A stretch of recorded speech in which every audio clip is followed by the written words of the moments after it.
Who are these people? Time for Fuck Israel. Reef said that I should actually ask Jesse Jet to make me a Fuck Israel little intro vignette thing so that I can play that every time he had started to do some lounge music. I wasn't thrilled with that, but it would be funny to have something because we do have to do this segment every week. And I've got a few things that are just absolutely fucking horrific. So we'll start with Professor Asal Rod. She's outstanding independent journalist as well. She loves to correct the headlines in corporate media. And apparently the orders went out last week. And we're going to talk a little bit about this story. But Israeli forces kill 2 Palestinians after they appear to surrender. And there was a lot of coverage about this. I'm pretty sure I brought an article that actually details what happened here. This was in Jenin in the West Bank. Remember, there's no Hamas here. This is the West Bank. So they surrendered. You can see the video clearly. They have their hands in the air. Soldiers are behind them. They kick them, and then they shoot them in the back, and they kill them. But the orders went out to corporate media. But for some reason, they appeared to surrender. They didn't appear to surrender. No, they fucking surrendered. But somehow Reuters, the BBC, the New York Times, they all, for some reason, it appeared to surrender. WAPO, too. Fuck all you guys. This is why corporate media is garbage. Right? To cast doubt. 2 Palestinians were executed in Jenin this morning. All right. After surrendering, none of the soldiers flinched. Business as usual. Here it is. They order them to get back under the thing. And as they're climbing back under, they shoot them. Then they put their hands up like, what do you mean? What happened? Then they use their heavy equipment to pull the door right down on top of them, just in case they weren't already dead.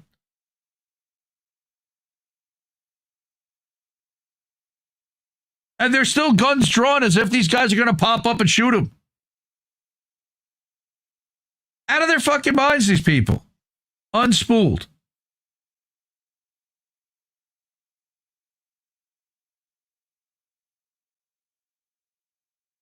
All right. Fuck Israel. All right. But on top of that, this is one you probably didn't hear. The IDF also murdered 2 kids in Khan Yunis. That's in Gaza. That's inside Gaza. Wait, isn't there supposed to be a ceasefire happening? Huh? The Israeli army continued its violations of the declared ceasefire in the Gaza Strip, killing 2 Palestinian siblings, both are children, and bombarding several areas of the devastated coastal enclave. Medical sources in Bani Sohelia, east of Khan Yunis, reported that Israeli forces opened heavy fire on displaced Palestinians, killing 2 children instantly. But if there was a ceasefire, how could they open heavy fire? Oh, right, because they don't really adhere to a ceasefire. Sources confirmed that the victims were among families who had already fled earlier bombardments and were sheltering in makeshift tents, because everybody was. The 2 slain children have been identified as Tamer and Bis' brother Tamer and his brother Tamer Abu Aasi. They were killed near the Al-Farabi school in Bani Sohelia. I saw Mossab Abu Toha also share this. The Israeli Air Force also launched massive missile strikes while artillery units fired shells at neighborhoods east of Khan Yunis. But again, ceasefire, right, guys? In addition, Israeli Navy vessels opened fire on displaced Palestinians near the shore of Rafah, Gaza's southernmost city. Why? Forcing hundreds to scatter from the beaches where they had sought refuge. And we saw the tents lined up on the beaches. Civil defense crews reported difficulty reaching the wounded due to the ongoing shelling and destruction of access roads. Well, that makes sense. Local rights groups condemned the attacks as part of a systemic campaign to terrorize displaced civilians, noting that the strikes deliberately targeted areas known to be overcrowded with families who'd already lost their homes. Since the quote-unquote ceasefire was announced on October 11th, and this is why I brought this, Israeli forces have murdered 354 Palestinians and injured another 900 others almost, while rescue teams have recovered 605 bodies from beneath the rubble of destroyed buildings. According to the Palestinian Ministry of Health in Gaza, Al Jazeera and English, Arabic, and independent outlets and human rights groups, the overall toll of the genocide in Gaza has been deeply minimized and reached at least 69,733 Palestinians killed and more than 170,863 Palestinians injured, the majority of whom are children and women. Except we know both of those numbers are substantially higher. Like in the hundreds of thousands higher. Thousands remain missing under collapsed buildings, with civil defense crews warning that the true number of victims is likely even higher by a lot. On top of the mass graves, on top of the 10,000 Palestinian hostages, yes, hostages, that Israel is holding prisoner without charge somewhere in a torture camp. Fuck Israel. All right, now we're also going to go back to Indie Media Award honoree Popular Resistance. This one is no surprise, but also no less disgusting. From the Adala Legal Center, okay, that over 30 new laws have been enacted since October 7th to further entrench apartheid. Over the past 2 years, the Israeli Knesset has passed dozens of new laws, the cumulative effect of which is to further entrench and deepen Israel's regime of apartheid and repression over all Palestinians under its control, both in Israel, and in the occupied territories. All of Israel is the occupied territory, but that's another story. Adala's new report, okay, what a surprise, we're now getting hiccups on bandwidth, I see. Great. Adala's new report, post 7th October, a new wave of anti-Palestinian Israeli laws, reviews key legislation passed between October 7th, 2023 and July 27th of this year. The laws span multiple themes, including freedom of expression, protest and thought, the right to citizenship and family life, equality and social rights, and the rights of detainees and prisoners, which we know Israel believes they have none. These new laws fundamentally violate the human rights of Palestinians, yet nobody in the international community says or does shit. While the state has legitimized these new laws by the wartime political climate that they created, that they invented, this legislation is rooted in Israel's constitutional structure based on Jewish ethno-national supremacy, which in many instances amounts to separate legal systems for Jewish Israelis and Palestinians. That's apartheid. The laws reflect and are the manifestation of the 2018 Basic Law, Jewish nation state, This is as this new government declared in its guiding principles, quote, so disgusting. The Jewish people have an exclusive and inalienable right over all areas of the land of Israel, unquote. Sounds genocidal to me. Since October 7th, 2023, Israeli authorities have used the war, quote unquote, again, it's not a war with no, if they're not fighting back, to accelerate these trends and consolidate Jewish ethno-national supremacy on a broader scale. This new report builds on Adallah's October 2024 position paper, which reviewed 8 bills, most of which were later enacted into laws. What a surprise.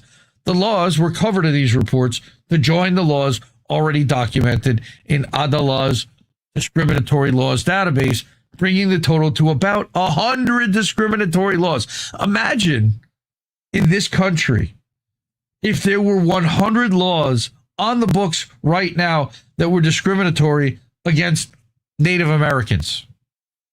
Because that's the comparison you need to draw here, where we've stolen their land, pushed them further and further into smaller places, and then said that they can't operate in XYZ. And I guarantee you, Inhumans of late-stage capitalism is probably screaming at their computer at me right now, going, that's exactly what they fucking done. They freed Leonard Peltier earlier this year, but that is exactly what they fucking done.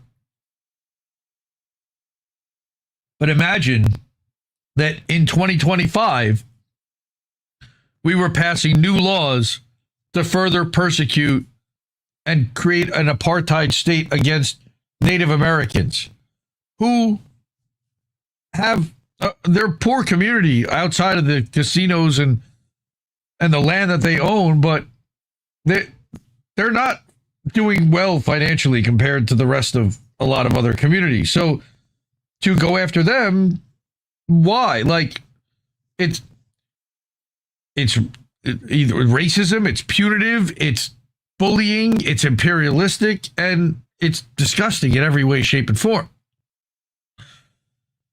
The report identifies key legislative trends. First, it documents the new amendments and the expanded use of the counterterrorism framework, which in practice is applied almost exclusively to Palestinian citizens of Israel and Palestinian residents of East Jerusalem. Except we've seen all of the Israeli residents that have the settlers that have terrorized Issa Amro's house, for example, that have gone through the streets with pogroms led by Ben Gvir and terrorized Palestinians living there.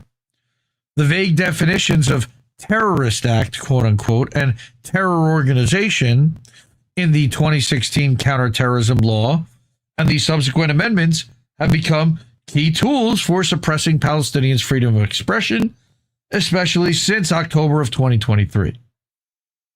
Another trend channels enormous state resources for Jewish Israeli reservists into new privileges, tax, welfare, higher education, employment benefits that by their nature exclude Palestinian citizens of Israel.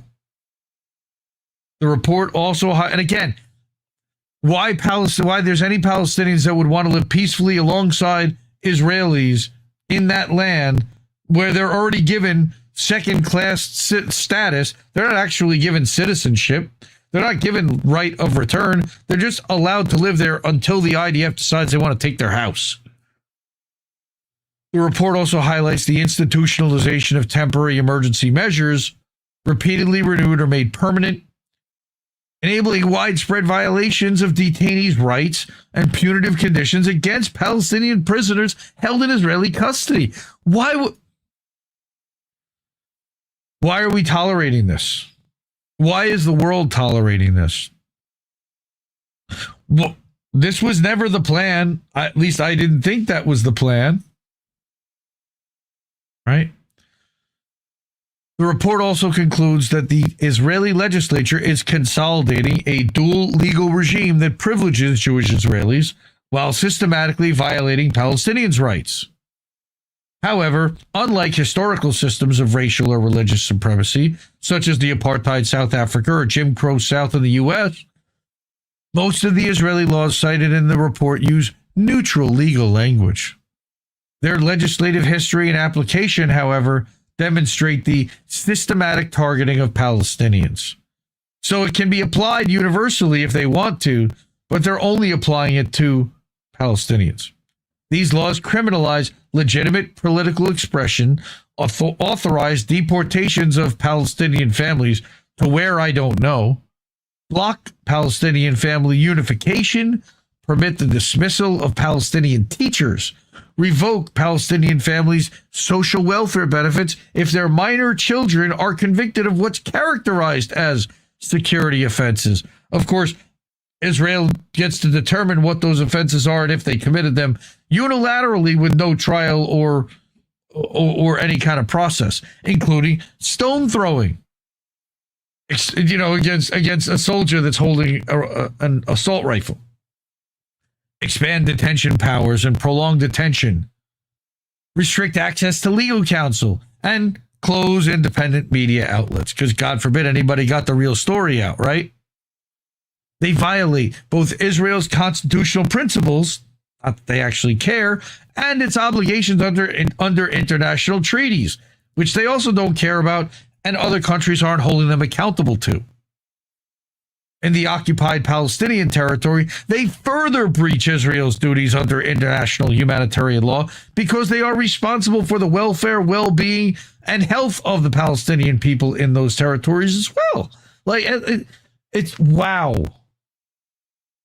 The report references that July 2024 International Court of Justice advisory opinion, which found that Israel's prolonged occupation is illegal and that discriminatory legislation constitutes a breach of the prohibition on racial segregation and apartheid under Article 3 of the International Convention of Elimination of All Forms of Racial Discrimination, the CERD.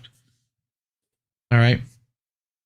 I thought Israel had signed off on that, but you can wipe your ass with the treaties that they've actually signed off on and agreed to, because they're not adhering to any of it. And again, there's no accountability for it.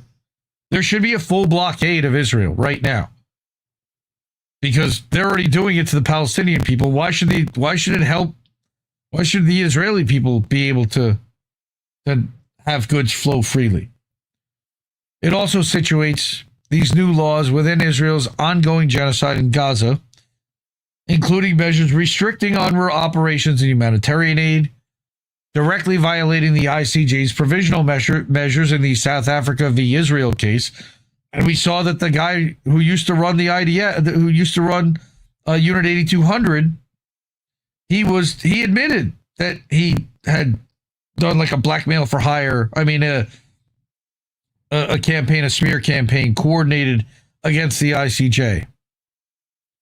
Other laws, such as the Unlawful Combatants Law, enable arbitrary detention and enforce disappearances, contributing to the systematic repression of Palestinians detained in Israel from Gaza. The closure of media outlets, again, such as Al Jazeera, serves to conceal atrocities and prevent scrutiny of state violence, and allow them to control the narrative. Adalah also documents additional pending bills, many of which are currently before the Knesset in its session that began at the end of October, that would even further erode democratic participation and equality.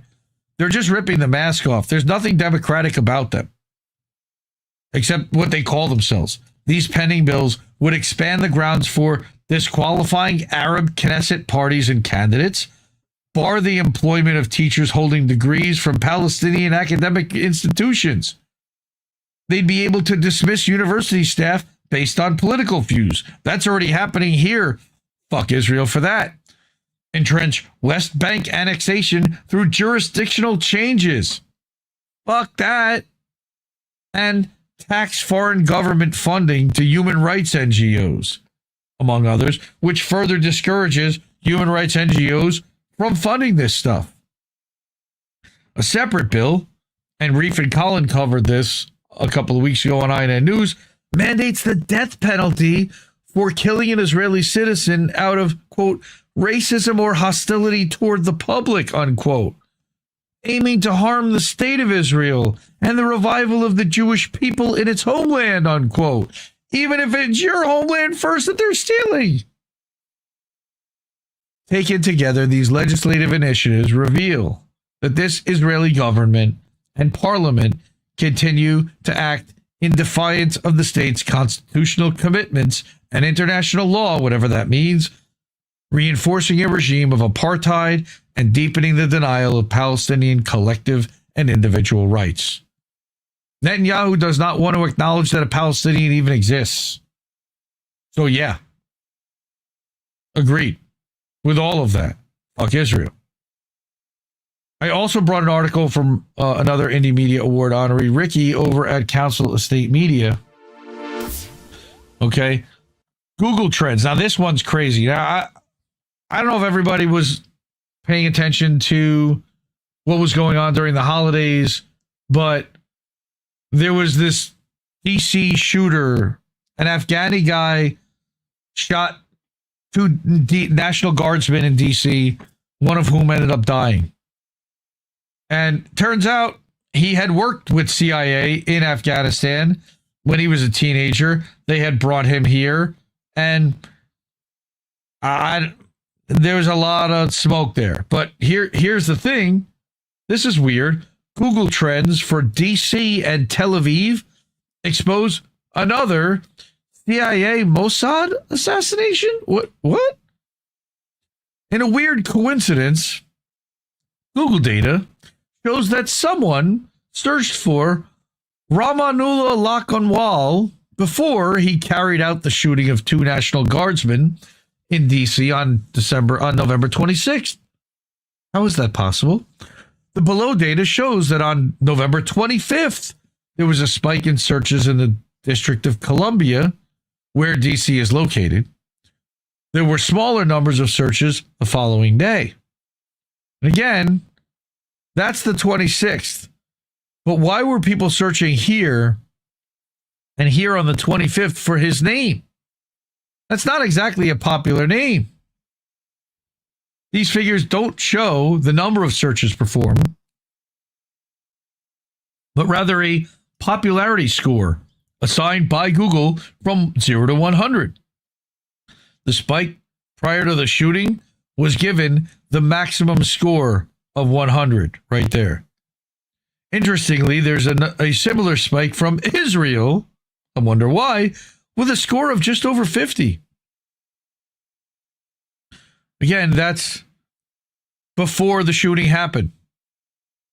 You might think, and that's a great song by the Cars, but you might think it's crazy. All I Want Is You. You might think this is perfectly normal search activity, but you would be wrong. Long-term searches show no data, scores of 0 for months or years at a time, and then sudden spikes with scores of 100.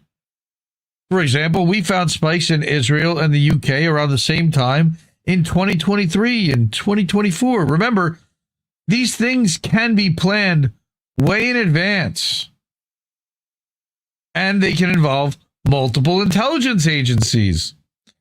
Here's a sudden spike on the 16th of October in the UK. Again, that's the guy. Why are they searching this guy on October 16th in the UK? Like, to the point that it's causing a 100 level interest from Google.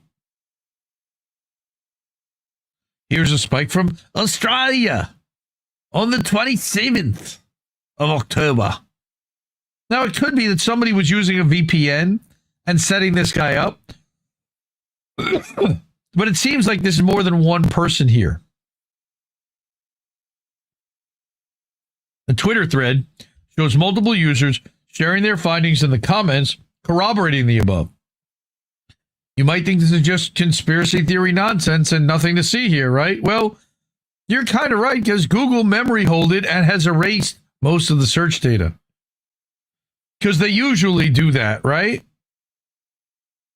The search function is up and running for long-term data for any location over the past 5 years, but many of the spikes are gone.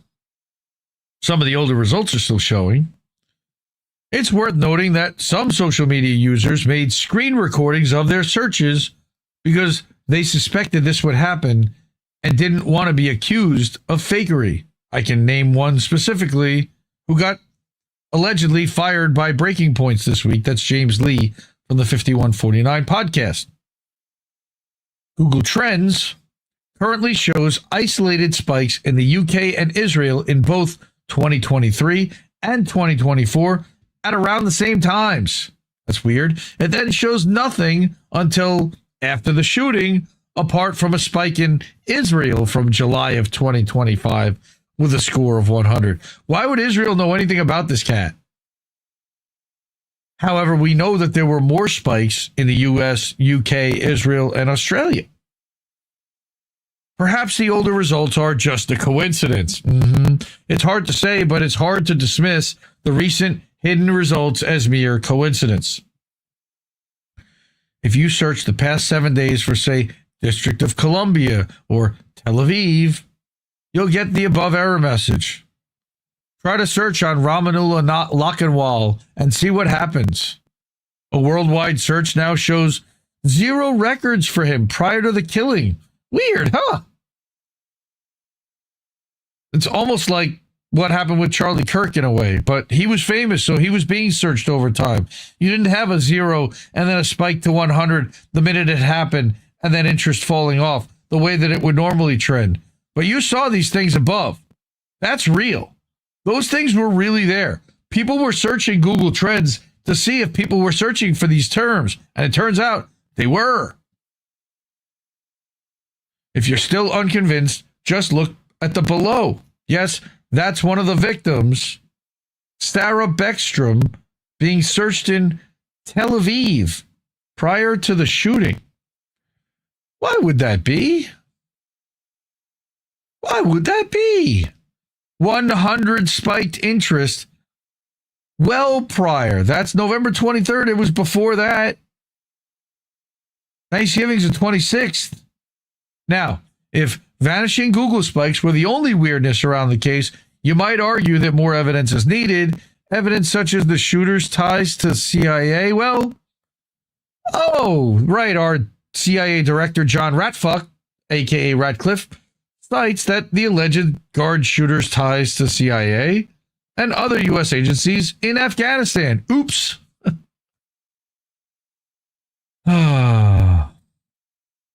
He also has ties to the armed forces, Kandahar Strike Force. This card holder is working in conjunction with Afghan and U.S. armed forces for a question called Firebase Gecko, and there's the number. Turns out Ramanullah Lochinwall is a veteran of the CIA-trained and funded Kandahar Strike Force, a 0-unit, aka Afghan paramilitary force that's been accused of human rights violations and of killing civilians. He served alongside U.S. forces for 10 years and was granted asylum in the U.S. in 2021. Given that he's 29, he must have been no more than 15 when he was recruited. Despite working as an Amazon delivery driver, Lochinwall was living in a $2,000 a month apartment in Bellingham, Washington, with his wife and 5 kids. If she's working, it's possible for them to be able to afford a $2,000 a month apartment, I would assume. Right? I cannot believe that he might do this. This sounds like MK Ultra kind of shit in a way. Lochinwall reportedly yelled Allahu Akbar while carrying out the DC shooting. Was that what his handlers told him he had to do? It's kind of like a Tyler Robinson transgender girlfriend Antifa bullets thing. It conveniently just fits a narrative. And Americans are pushing that narrative hard. Just look at this clip from our Department of War Secretary, Whiskey Pete Hegseth. The victims were the best of America who love their fellow Americans. And the shooting happened just steps away from the White House. Oh my God, clutch my pearls. And that was a narrative, by the way, that just steps away from the White House was blanketed across that whole media sphere. Hegseth talks of deploying 500 additional National Guards. He's such a pussy. And entering other cities out of Christian values. And then he pivots to counter cartel effort and narco terrorists and peace through strength. It's all about using fear and grief to justify fascism. I'm not even going to play his nonsense drivel. He doesn't get to speak here. You have influencers like Laura Looney. Loomer, declaring that the U.S. is at war with Islam, calling for every mosque to be raided and for mass deportations of Muslims. You know, we're supposed to have both freedom of religion and freedom from religion in this country, Laura. There we go. There's one. Elon Musk argued that calling someone a fascist should be considered incitement to murder. The Trump administration calls nonviolent people terrorists and then kidnaps or murders them, but that apparently is fine if they're Venezuelan. Right? And what's even funnier is the whole fascist thing. When Mamdani was at the White House, Trump said to him, some reporter asked him, well, how do you square calling him a fascist? Do you still think he's a fascist? And Trump, who's sitting down, looks up and goes, it's all right. You can answer. You can call me a fascist. It's fine. Funniest thing I saw all week, honestly. Trump really is very funny. I can't stand him, but he's very funny. Trump is now talking of restricting immigration from the Middle East and has described immigrants as the single greatest national security threat facing our nation. He plans to examine every Afghan immigrant and send those who don't belong here back to Afghanistan, where the Taliban will surely kill them for assisting the U.S. during the war. Some of us predicted there would be false flags to push the fascist agenda, but you didn't have to be Nostradamus to see this one coming, because they kept telling us attacks were imminent, like they had a crystal ball. And they really must have had a crystal ball, because not only did their Google searches show prior knowledge of the DC shooting, but also the Charlie Kirk shooting. In the recent days before Charlie Kirk was killed, there were all kinds of weird searches related to the alleged shooter and the hospitals and doctors in the area. To be clear, we're talking about sudden spikes on terms which previously had no search data. Supporters of Trump and Netanyahu need to understand that these men, have no loyalties and will hurt or kill anyone to further their fascist agenda. Wait, there we go. I missed one thing. Yep. Most of the spikes, came from Washington and Tel Aviv. No. And then, of course, that backs up to the Twitter data that showed when the NSA?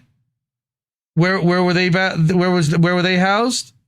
Tel Aviv, right? And then they hid the country data till it was fixed and changed to the United States. Then they restricted country data on certain agencies. Like, guys, you're just screaming the quiet parts out loud. Now, I brought one other article from Professor David Miller. It's really long. And this is from back in September, he wrote this. And I caught this on the Israel-Palestine news.org website that republished it yesterday. And this is an article that documents all of the different methods and areas of Zionist infiltration in order to penetrate and influence an entire society to ensure that their agenda gets passed, pushed, and comes out on top. And I thought it was fascinating, and I wanted to bring it and skim through it, and I'll link it in the description afterwards on Substack. Okay, what is the function of the Zionist movement? Well, let's start with 4 statements that together define what the Zionist movement does by adding its functions cumulatively. 1, the Zionist movement creates and sustains the Israel lobby to extend its ideological and political reach, shaping both foreign and domestic policy in the countries where it operates, which is just about everywhere. It provides material support for ethnic cleansing and genocide, funneling millions each year through charities that aid in land theft and war crimes. It grooms children and youth into ideological loyalists through a vast network of schools, synagogues, youth groups, and settler recruitment programs, including birthright tours, the Massa Journey, and the Lone Soldier Program. Beyond all of this, the movement systematically dispatches its adherents into broader society as lifelong agents of Zionist ideology. This is not a metaphor. It is infiltration. This concept of infiltration extends beyond the traditional intelligence model of recruiting agents for covert missions, though that too remains a part of it. Think Epstein. It also involves utilizing individuals who are, in a sense, sleeper agents ready to be activated. That's the Cyanine. We talked about that and even references it. It was Professor David Miller who wrote that article that I read last summer about them. But it's even more than that, in the sense that in many cases, the sleepers don't even need an actual tap on the shoulder to partake in a particular mission. They're already primed to act when the interests of the so-called Jewish state are threatened, quote unquote, or even merely perceived or imagined to be.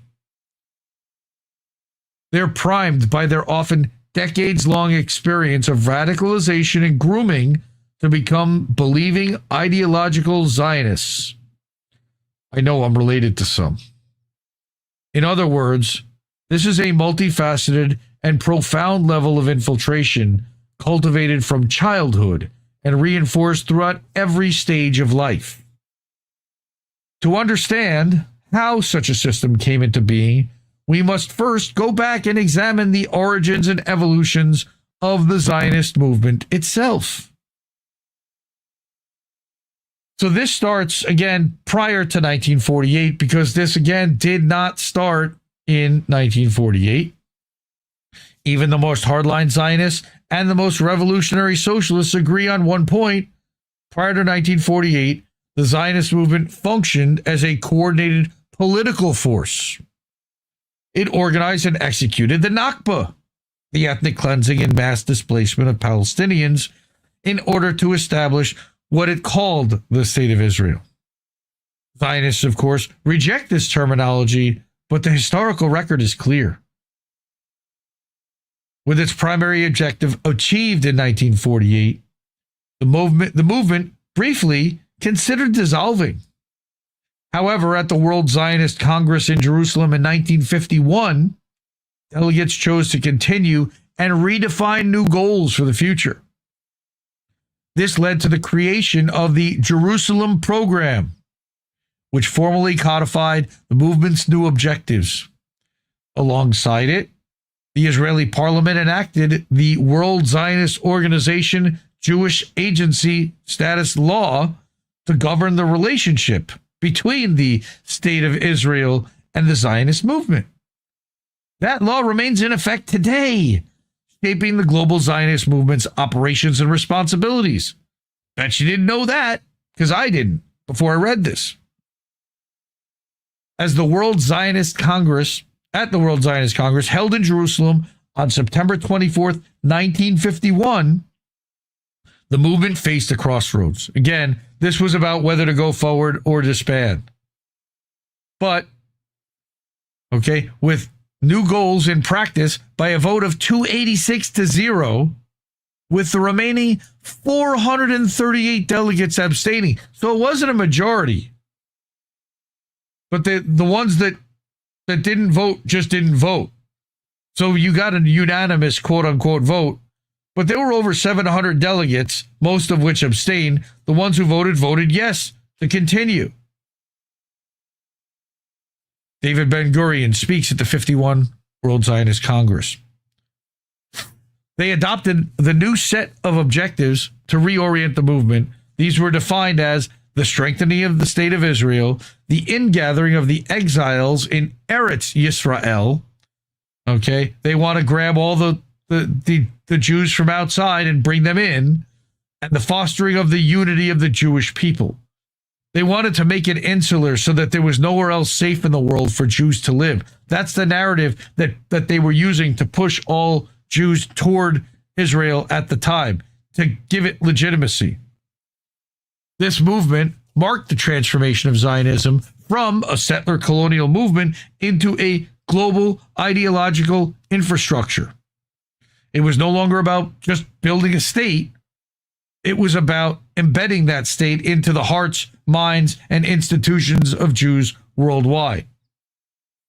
To the point where every Jew in America, from the time I grew up in the 70s and 80s, were taught that you have, this is your home, your second home.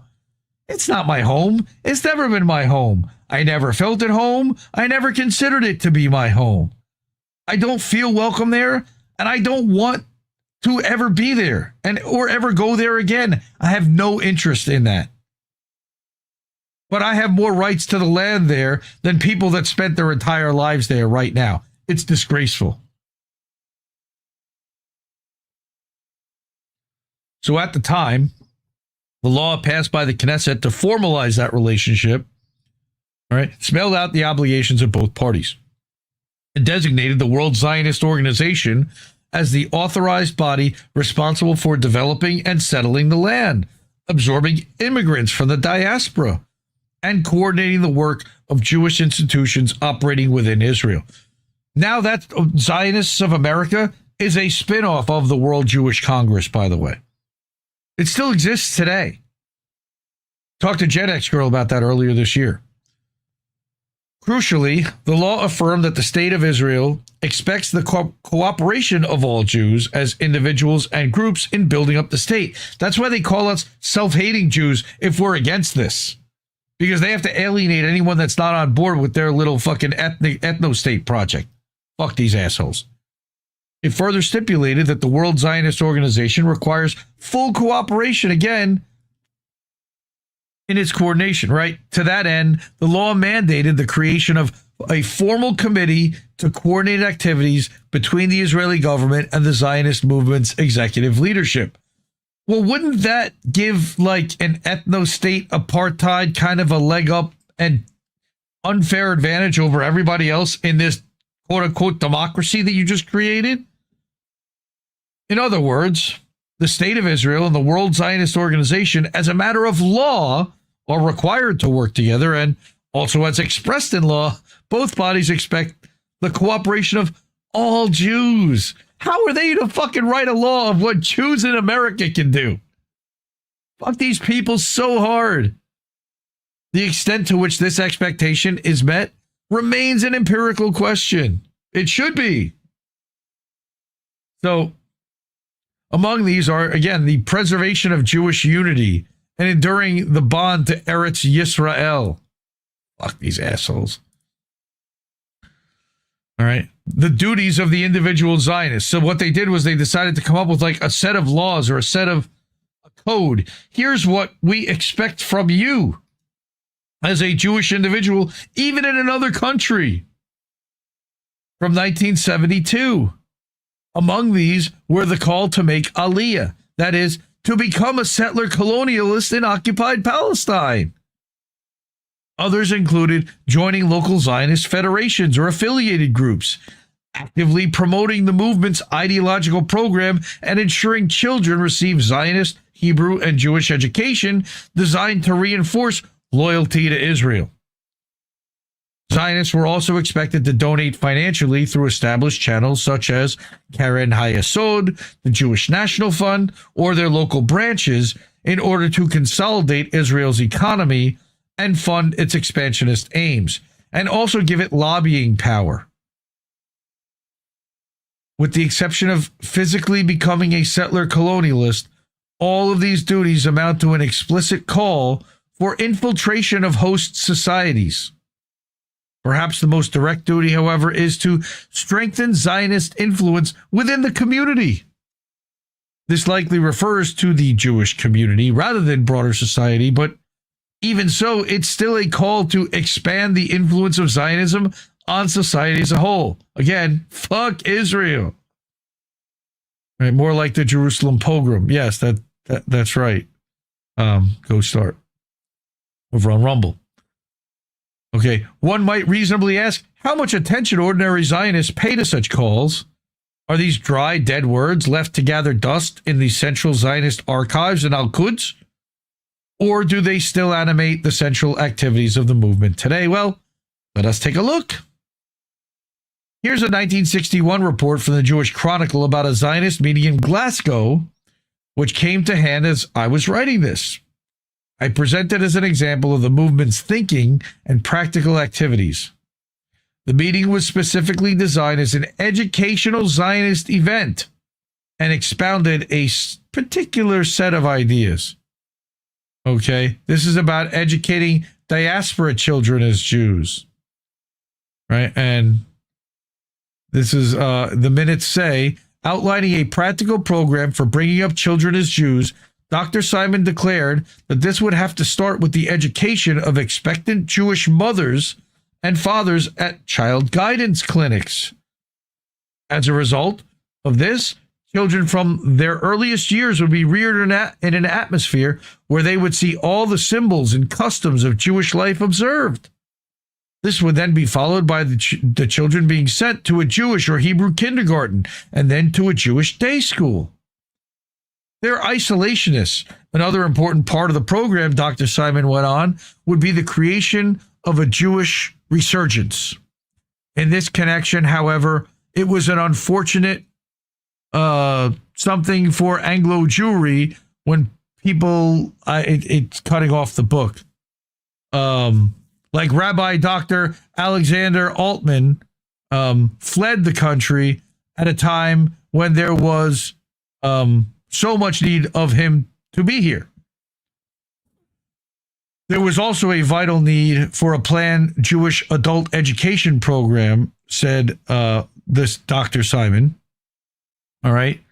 The adults did not education information that they would accept, but education they refused, which is weird. But again, it's indoctrination. It's not education. Oh, here. He's got it right there. All right.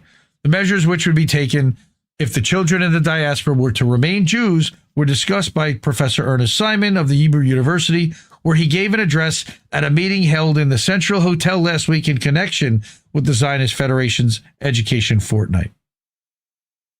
All right. Yeah. Creation of a Jewish resurgence. That's what that word was up there. Resurgence. Okay. In this view, Zionist education required that children remain Jewish, making Jewish education crucial for the movement, indoctrination, and isolation the entire time. All right. And again, going back to the British Zionist Federation founded Scotland's first and only Jewish school, Calderwood Lodge. Is that commitment to inoculating Zionism still present today? It certainly is. Although Calderwood Lodge was taken over by the local authority in 1982, it remains a Zionist school today. It collaborates with the United Jewish Israel Appeal, Maccabee, Mitzvah Day, the Scottish Jewish Youth Alliance, and other Zionist groups. Gross. The UJIA is the UK outpost of one of Israel's 4 national institutions established to create and sustain the State of Israel. It serves as the UK affiliate of Keren HaYesod, which raises funds to finance settlement in Palestine. In its 2018-19 annual report, UJIA described its mission as developing a lifelong connection between Israel and the diaspora community, beginning with children as young as 4. Of 12 school programs run by UJIA, 9 are in primary schools, reaching thousands of pupils. Primary schools, like grade school. But that again, and so this again shows that lifelong connection. I wanted to show this graphic, or that they have programs to support people of all ages and to introduce you to Jews of all ages is the idea. Zionists of all ages, but it's isolationist to Jews. But what's funny is the Christian Zionists all support this. Why? Because they want Jesus to come back, and according to all their scripture, the Jews have to control Israel. So therefore, they're doing all they can to try to make that happen. It's manufacturing it, and that's why the Torah Jews are so opposed to this. That's not how this is supposed to go down. Does it work? Well, varying statistics suggest that between 60 and 90% of British Jews identify as some sort of Zionist. So, yes, it's effective. Research by Pew in the U.S. in 2021, now that's dropped significantly since, but then 8 in 10 U.S. Jews say caring about Israel is an essential or important part of what being Jewish means to them. Nearly 6 in 10 say they personally feel an emotional attachment to Israel. That's complete indoctrination. Most of them have never been there or were there for a week or two, maybe. Most of them have never spent any significant time there, but yet they feel an emotional attachment and loyalty there? An essential part of what being... Why? Because they were brainwashed into it. Ultra-Zionists, I don't know the difference, often claim that even more Jews identify as Zionist. For example, the so-called Campaign Against Anti-Semitism conducted a survey in late 2023 that produced even higher figures that reportedly revealed that 97% of British Jews feel personally connected to events happening in Israel, which again is just a bunch of wishful thinking horse shit. 80% of respondents considered themselves to be a Zionist. Well, that alone is that they're preaching to a choir.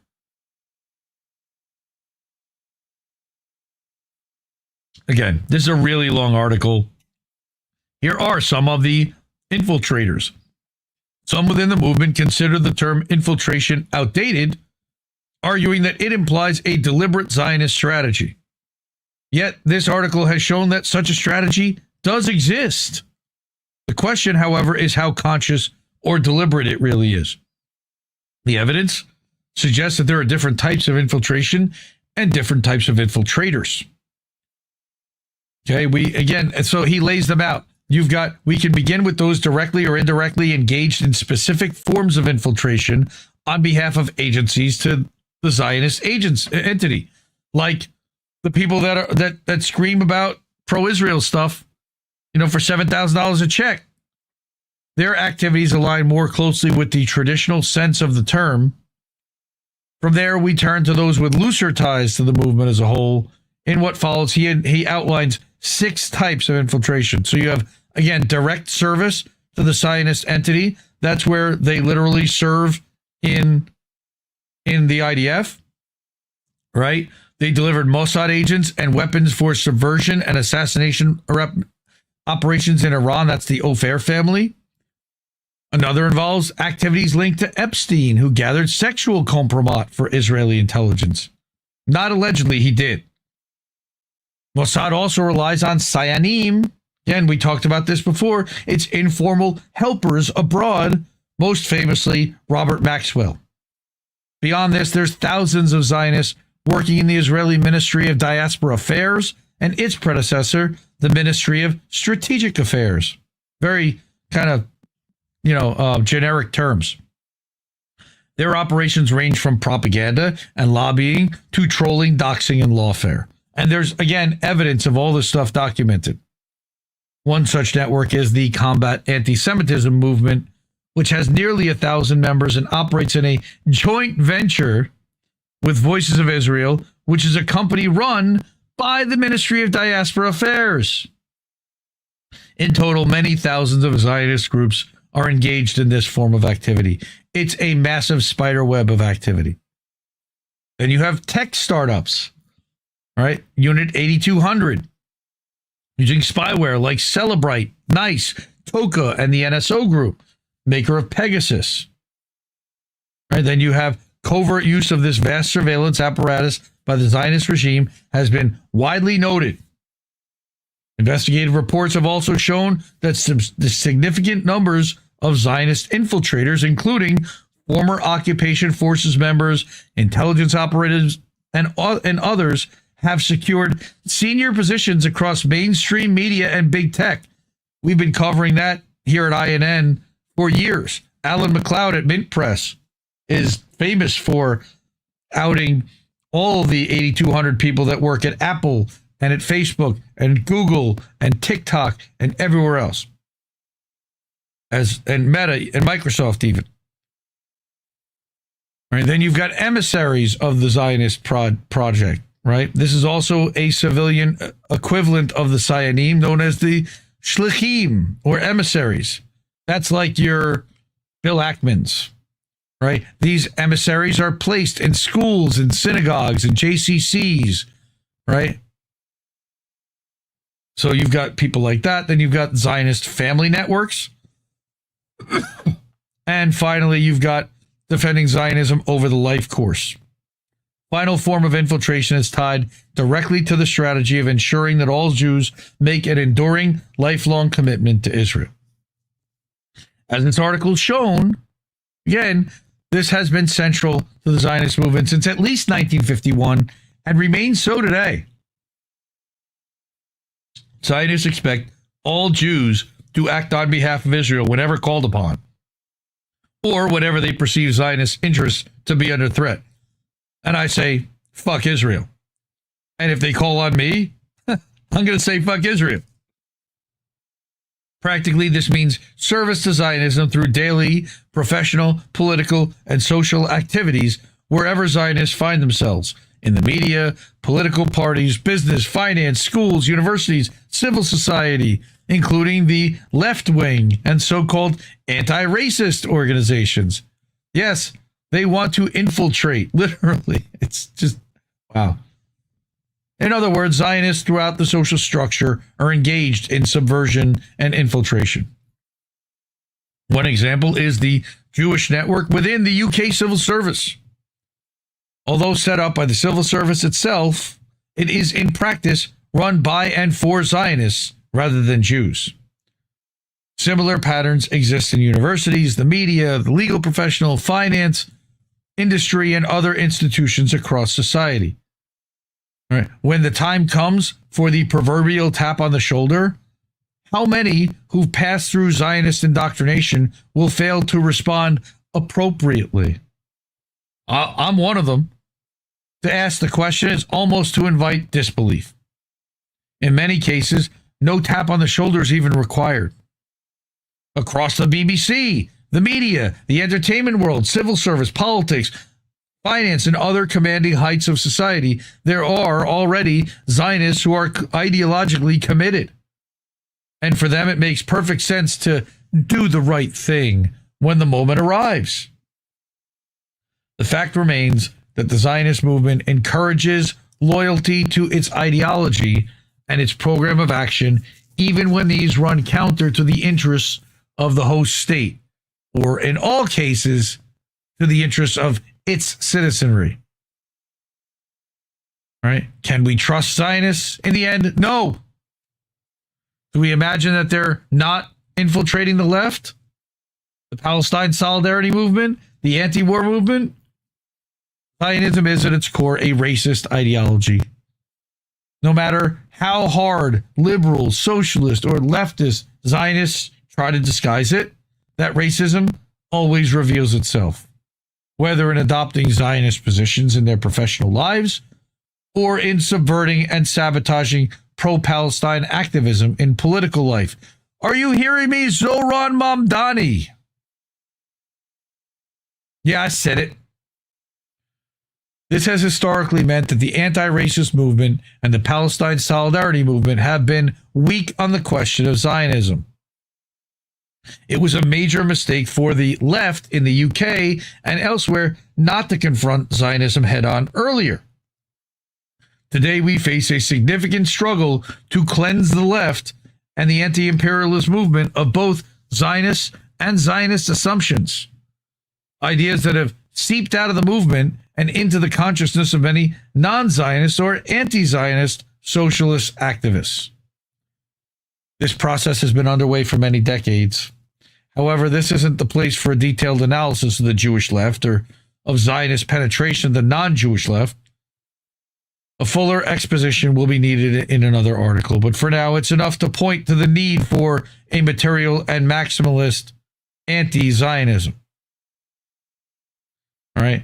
Again, documenting more forms of infiltration today. He closes by saying, knowing your enemy is the first step toward defeating them and toward dislodging Zionism from its entrenched status and role across society. Yes, it was an interesting choice there to use that word cleanse. Well, they've been ethnically cleansing their land of anyone that opposes them, which means that they then they're going to try to do the same thing to anyone that is of that ideology. So they of course, in turn, must be cleansed. The Zogs set you up, Sean. Very funny, right?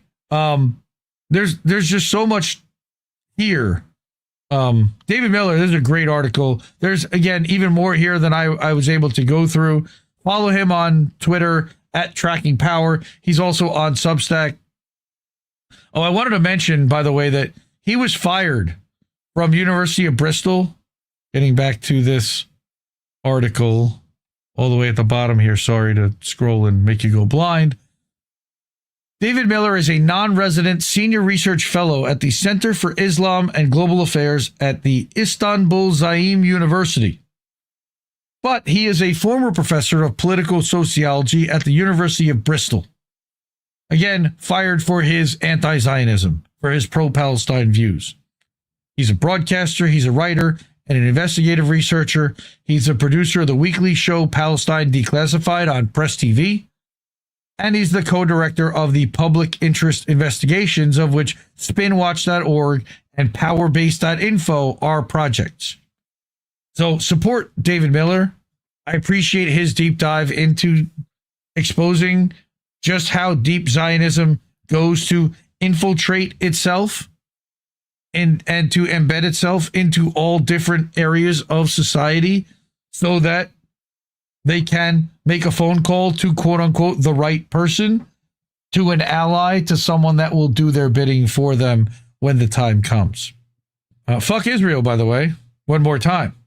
We don't get remonetized by YouTube for that. Please support independent media. Cash App, $ Indie News Network. Ko-fi.com/Indie News Network. PayPal.me/Indie News Network. We're live over at IndieMediaToday.com over on Substack. INNNewsletter.com is another newsletter that I publish there for the network that we're part of. And then IndieNewsNow.com. We're live there now. That's the name of the show. And that's because we made a website that aggregates all independent news from sources that we have vetted and determined to be highly credible, and serve that to you in an ad-free environment. But there's also a place to watch the media free. There's a place to support the media you want to see and keep the media free with a Stripe link. And there is a watch live, so you can watch this thing live and get merch. You can do that too. We'll be back next Tuesday night at 10 p.m. Eastern for another Indie News Now Live. Subscribe to IndieMediaToday.com and you'll get clips emailed out to you all week. Support independent media because we need it more than ever, fam. I love you all. Have a good night, everyone. No! We just fucking lost the stream! I guess this isn't such an awful place. Is that what you want me to say? You prove it's possible to sleep for days, and I still think you're right here awake. The cost of living isn't much to make, but God, it's so hard to say. And when they told you everything was safe, were you safe?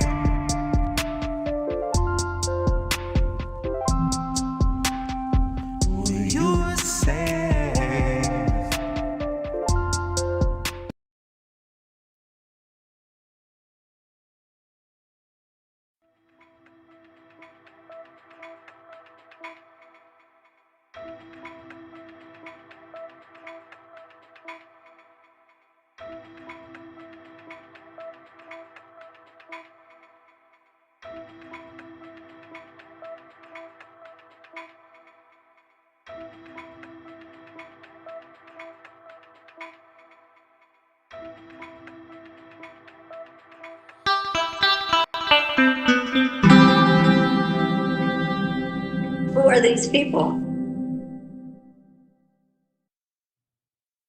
December 7th is a day that will live in infamy. Actually, December 6th.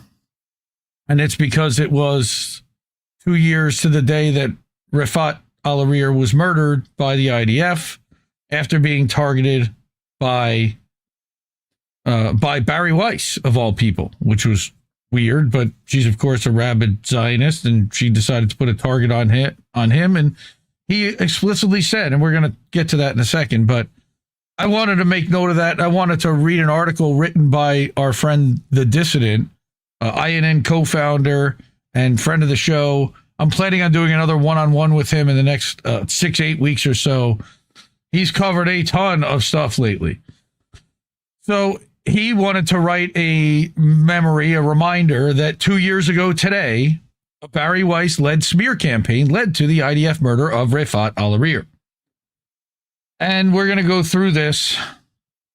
All right, let me blow it up a little bit so you can read a little better. Exactly 2 years ago, the beloved Palestinian poet, professor, and commentator Refaat Alareer was killed by a targeted IDF strike along with his brother's son, his sister, and 3 of her children, and a neighbor when his sister's home was attacked.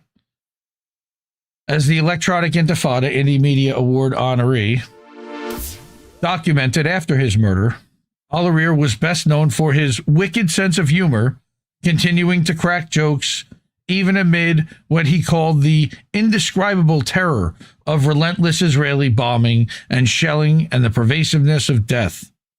The fact that he continued to speak out, even knowing that Israel was systematically targeting journalists, doctors, and other intellectuals for extermination. And for the fact that he encouraged and nurtured hundreds of young writers in Gaza and inspired writers here as well.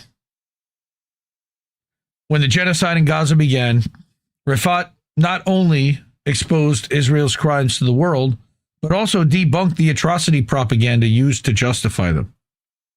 He was one of the first people to call out the Israeli mass rape hoax used to justify the genocide in Gaza, correctly stating that Israel uses rape lies or accusations against native Palestinians to demonize them and justify the Gaza genocide. Again, he said this right away. Refaat was also one of the first people to report on Israel's use of the Hannibal Directive to kill their own people on October 7th, saying, on October 7th, Israeli warplanes target and kill some of their own Israeli captured soldiers as they're transported into Gaza. Quote, this is called the Hannibal Directive, something that was later confirmed by the Israeli newspaper Haaretz and later by then Israeli Defense Minister Yoav Gallant, which we covered on How Did We Miss That on INN. Alareer also used dark humor to mock Israel's most cartoonish and absurd propaganda used to demonize Palestinians, such as the ridiculous claim that Hamas baked a baby in an oven, which was, of course, soon debunked by Haaretz as a false claim, not true. There it is. Here's the link. All right. Few false stories feed the deniers, and this is a whole article about it. All right. Alareer mocked the fabricated claim, saying with or without baking powder, which they then used against him, claiming that he was anti-Semitic. Oh, my God. It was a fake fucking video. And he called it. But Barry Weiss, again, the editor of the Free Press and now CBS News and self-described Zionist fanatic, who clearly took issue with Refaat's factual debunkings of Israel's pro-genocide propaganda, took the joke out of context to make it look like he supported baking a baby, which he didn't. He was making fun of Israeli Hasbara. On October 30th, 2023, Weiss took a screen grab of the tweet and wrote, here is Refaat joking about whether or not an Israeli baby burned alive in an oven was cooked with or without baking powder, without mentioning that the atrocity propaganda claim had been fully debunked even by Israeli media. Of course she wouldn't, because she's not a journalist. She's a propagandist. All right. This, again, was found to not be true. This was one of those Zaka bullshit stories. He called it in real time, immediately, and it got him killed. Following this smear, Barry Weiss's followers in the IDF began sending graphic rape and murder threats toward Alareer and his family, saying things like, "Send me your address, we're going to wipe you out in Gaza. When we get to Gaza, I will personally rape, raw dog your mother," like disgusting stuff.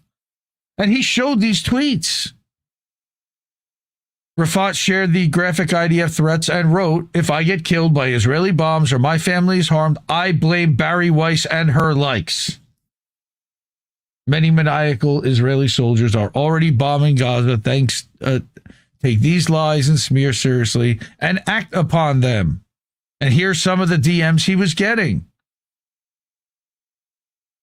Gross. Barry Weiss's smear campaign began to spread, with the pro-Zionist British tabloid Daily Mail publishing an article titled, quote, "Palestinian professor previously published by New York Times makes sick joke about claim Hamas baked baby in an oven," that repeated the smear. As journalist Rob Page noted in the Electronic Intifada, even Mayim Bialik, she's disgusting. She wrote that book, a children's book about when the bombs fall. Gross. Again, atrocity, propaganda, whitewashing, murder, and genocide. She joined the pile-on against Refaat in the New York Times. So she then described at the time him as a New York Times writer, falsely implying that he was a regular contributor, which he wasn't, and repeated again the lie about a baby baked in an oven.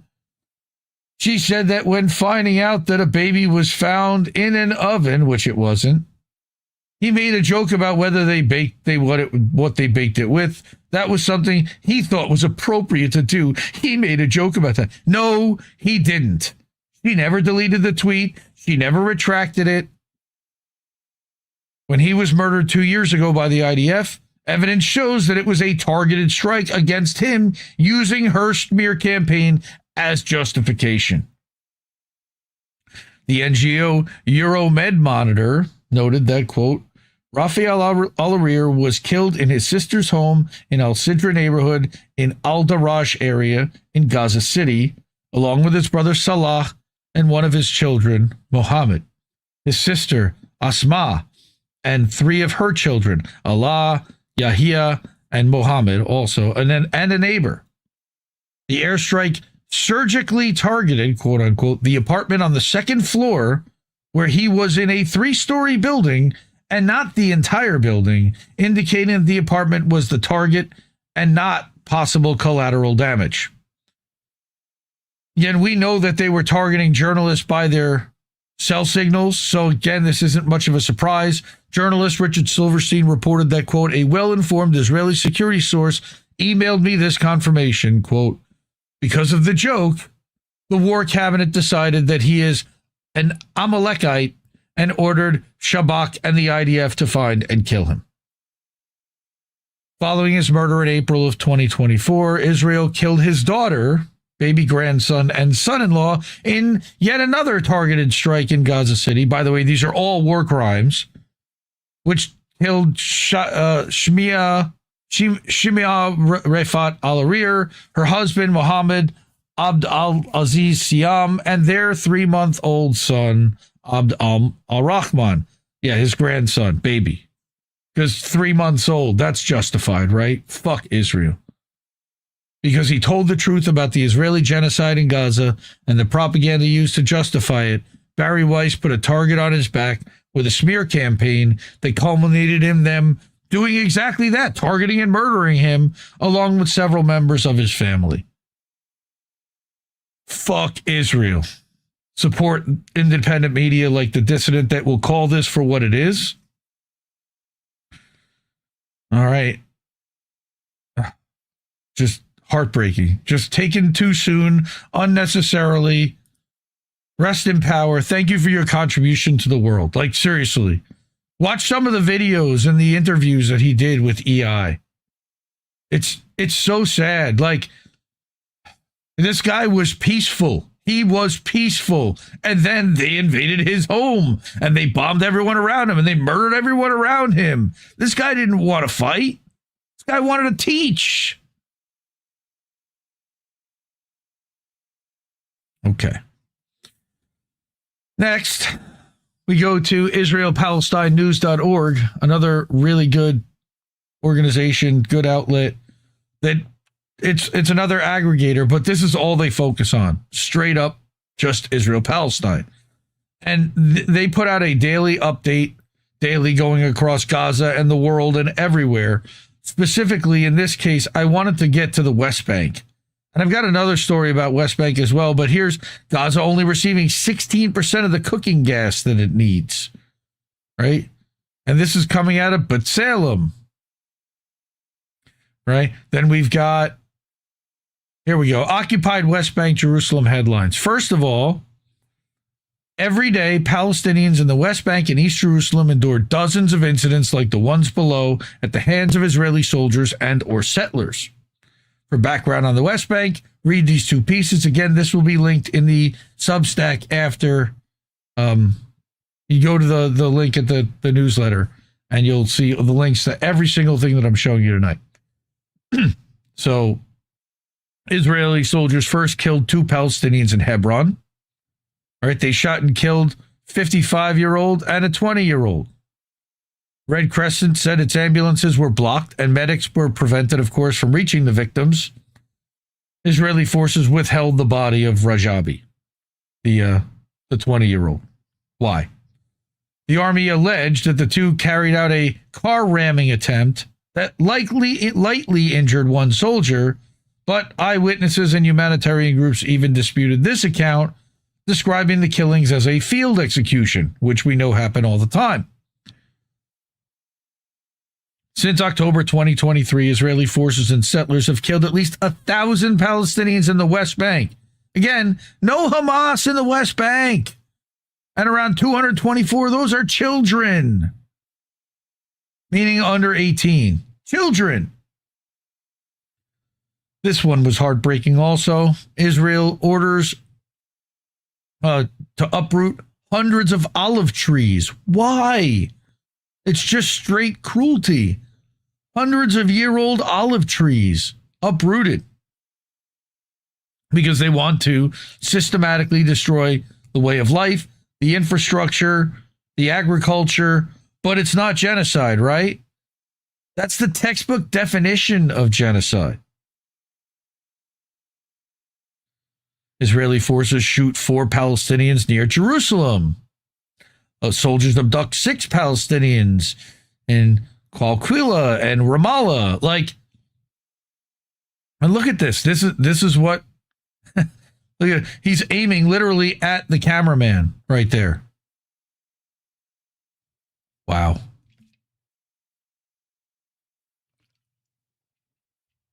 Bethlehem Mayor Maher Kanawati at the 2025 Christmas tree lighting ceremony in Bethlehem.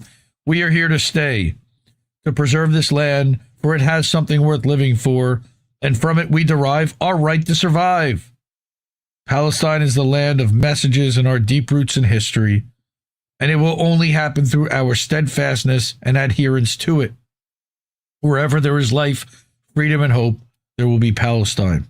And its story is not symbolic, but an act lived by the ancestors and completed by us, the children. And there's an entire speech. And they lit a tree, a Christmas tree, for the first time in 3 years in Bethlehem. So that's something. I don't know what. All right. And then there's the latest military tech tested in Gaza, wanted by the West, from the Wall Street Journal. Gross. Again, this is a great little summary, long summary daily. More about West Bank. Now, when you get the attention of World Socialist website, that's doing something, because that's not something that you normally see. Like, they talk about Gaza, they'll talk about Palestinians, but when they're talking about this specifically, Israel tightens its grip on West Bank. And I saw this yesterday, or the other on Sunday.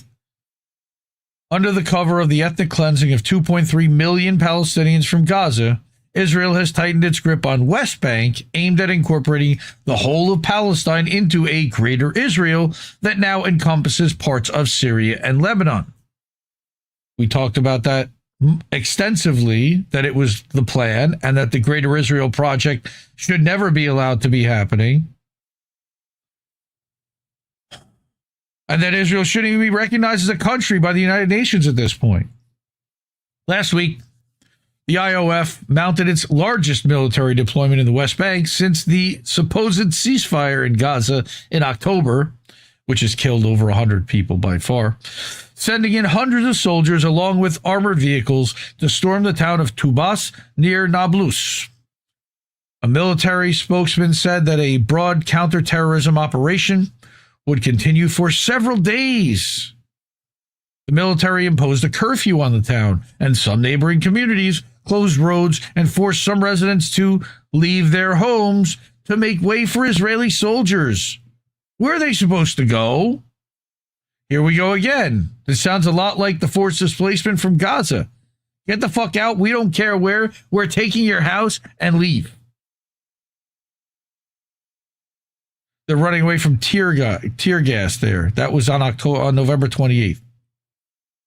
The IDF claimed that Tubas had become a haven for terrorism and distributed leaflets threatening, quote, if you do not change this, we will act as we did in Jenin and Tulkarm. Okay, this is a reference to the IDF's assaults on the two cities earlier this year that caused widespread damage and permanently displaced 40,000 Palestinians. The Israeli authorities provided them with no alternative accommodation, nor did they offer any humanitarian assistance while denying them the right to return their homes. So sleep out in the middle of the fucking desert, I guess, is the plan, and starve. According to an IDF statement on Twitter, it aims to, quote, reinforce control over the area, and prevent the reformation of armed resistance groups. Its real purpose is to enable the construction of a new security road and military checkpoint that, as past experience has shown, foreshadow a new Zionist settlement by forcing the residents out of the area. In another move, the IDF is constructing a new 22-kilometer, 50-meter wide separation wall inside the Jordan Valley. That's at least 12 kilometers west of the border with Jordan. This involves, of course, demolishing homes because they don't give a fuck, greenhouses, water systems, and grazing infrastructure, part of the plan. Another site that's come under attack from both settlers and the military is Joseph's Tomb near Nablus, nominally under Palestinian Authority control, with settlers mounting ever larger and more frequent incursions. I'm worried for Issa Amro. This is right where he is. In October, we talked about this last week, the Knesset, Israel's parliament, voted to advance a bill declaring that, quote, the laws, judicial system, administration, and sovereignty of the state of Israel shall apply to all areas of settlement in West Bank, which they again refer to as Judea and Samaria. Israel has already carved up the West Bank to such an extent that movement between the towns and cities is becoming increasingly difficult, if not impossible. Again, part of the plan. While significant and growing number of West Bank Palestinians already live under Israeli sovereignty, albeit without any of the rights of Israeli citizens. Of course they don't. They have to be treated like second class. Right? Because they're not Jewish, I guess. Fuck these guys. Fuck Israel. In September, Prime Minister Benjamin war criminal Netanyahu announced a plan to expand Israeli settlements in the West Bank that would effectively cut the Palestinian territory in half. That's what they did to Gaza. The E1 plan, that's Smotrich's plan, which includes building 7,600 homes in Ma'ale Adumim at a cost of nearly $900 million. They don't care how much it costs. It's our money anyway. What do they care? Would be built over a strategic tract of land separating the northern half of the West Bank from the south. Why? The plan aims to link Jerusalem to the Ma'ale Adumim settlement east of the city on land confiscated from the towns of Anata, Al-Tur, Isawaya, Azariah, Abu Dis. What? The E1 settlements in the center of the West Bank would link Jerusalem with the settlements in the Jordan Valley all the way to the border with Jordan. It basically gives them a fresh road, freshly paved road right through other people's homes to get right to Jerusalem. Boom, chicka, boom, chicka, boom, chicka, boom, chicka. That's like the road out of fucking Mel Brooks. We're off on the road to Judea. That's literally what they're building. These motherfuckers, war criminal, thieves, murderers. They would encircle the central hills of Ramallah and Nablus and the southern regions that include Bethlehem and Hebron. Are you kidding me? Last August, like I said, Smotrich, who controls the West Bank civil administration, that's unreal that he's allowed to have that, the world allows that, said the project would bury the idea of a Palestinian state, calling it Zionism at its best. You mean at its worst, at its most disgustingly evil and murderous and land thieving. He added, quote, the Palestinian state is being erased from the table, not with slogans, but with actions. That's what he's trying to do. He's not being shy about it. Every settlement, every neighborhood, every housing unit is another nail in the coffin of this dangerous idea. There's nothing dangerous about it if you're not trying to steal their land. Murder their kids. Netanyahu, speaking at the approval ceremony in September, said, quote, there will be more cities like Ma'ale Adumim. He then gave notice that he intends to implement the Alon plan drawn up shortly after the 1967 Arab-Israeli War, saying, quote, Israel's eastern front is not Ma'ale Adumim, but the Jordan Valley, unquote. This means that Israel intends to annex the entire north-south strip of the West Bank that runs alongside the Jordan Valley as the ultimate guarantor of what the Israeli military intelligence describes as the state's strategic depth. They're then going to attack from there into parts of Israel and into parts of Iraq and Saudi Arabia, if you know the way the Greater Israel map lays out. This is their way of establishing more of a strategic depth, a foothold, as you will, so they can then attack even further and steal even more land from even more sovereign countries. That's the plan. Together, the Alon plan and the E1 project would squeeze out the Palestinians. No, it would literally exterminate and genocide the Palestinians, displace them, and put them with nowhere to live, nowhere to sleep, and nowhere to get food. Again, that's the Israeli plan for the Palestinians. Like they've been showing us for 2 fucking years. When's anybody going to wake up and stop this? While successive governments have approved the expansion of settlements that are now home to more than 700,000 Jews in the West Bank and East Jerusalem, Netanyahu has vastly expanded the settlement since returning to power in December of 2022. At the head of Israel's most far-right pro-settler coalition, he launched his final solution, where have I heard those words before, of the Palestinian issue in October 23. That sounds a lot like Nazi language about something called the Jewish question. Yeah. The timing of Netanyahu's approval of the E1 settlements, whose construction had been frozen for more than 2 decades amid fierce international opposition because it would end any possibility of a contiguous Palestinian statelet, was no accident. He wanted to drive a knife in the heart of it. It was followed by declarations by a growing number of countries of their intent to recognize a Palestinian state. Of course, an empty gesture which Israel has denounced. We've talked about what an empty gesture that actually is and how meaningless it is, that they're not actually allowing them to have any kind of government or control of anything or have a military or be able to hold Israel accountable for anything it's done. Netanyahu can greenlight the settlements because the U.S. and major European powers have supported him to the hilt as part of their broader efforts to gain control of the resource-rich Middle East and prepare for war against China. This is actually a really, really well-written article and spot on in every way. The UN and the ICJ, of course, have ruled that Israel's settlements in the West Bank are illegal under international law, which they don't give a fuck about. Last year, the ICJ found that the expansion of the settlements was such that Israel had crossed the line into annexation in significant parts of the West Bank. Yeah, they admitted they were doing that, leading it to issue an advisory opinion that Israel had unlawfully annexed parts of the West Bank. But neither the UN nor the ICJ have done anything to ensure the dismantling of the settlements or to prevent their expansion. I don't know what they can do. Would U.S. troops fire on UN troops? We know that Israeli troops will.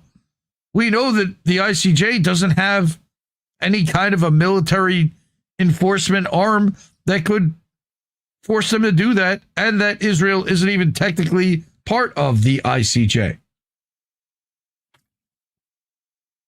Israel's tightening grip on the West Bank has been accompanied by a wave of settler violence against the Palestinians, which also we've been covering. They've gone on the rampage, burning cars, desecrating mosques, wrecking industrial plants, and destroying farmland. According to the UN's humanitarian office, the number of attacks has surged because there's no accountability, with settlers launching around 8 attacks daily on the olive harvest during October, with attacks continuing last month. Not only are they not doing anything about it, but it's literally backed by the IDF. The IDF are standing there specifically making sure that the Palestinians don't respond and retaliate on the settlers. Disgusting.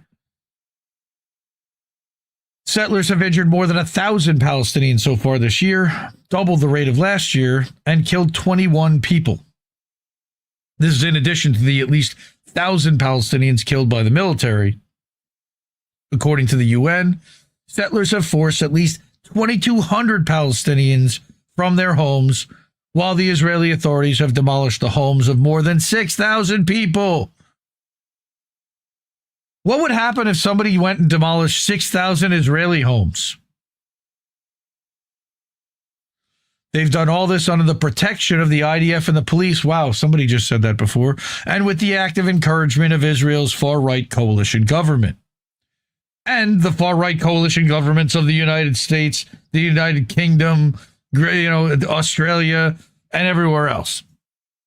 According to a TV Channel 12 project report citing police data, the number of police investigations into settler violence has plummeted since Ben-Gvir took office as National Security Minister at the start of 2023. Yeah, they don't even report them. They don't respond to them. They don't consider them to be any problem. These few police investigations rarely lead to an indictment or conviction, of course.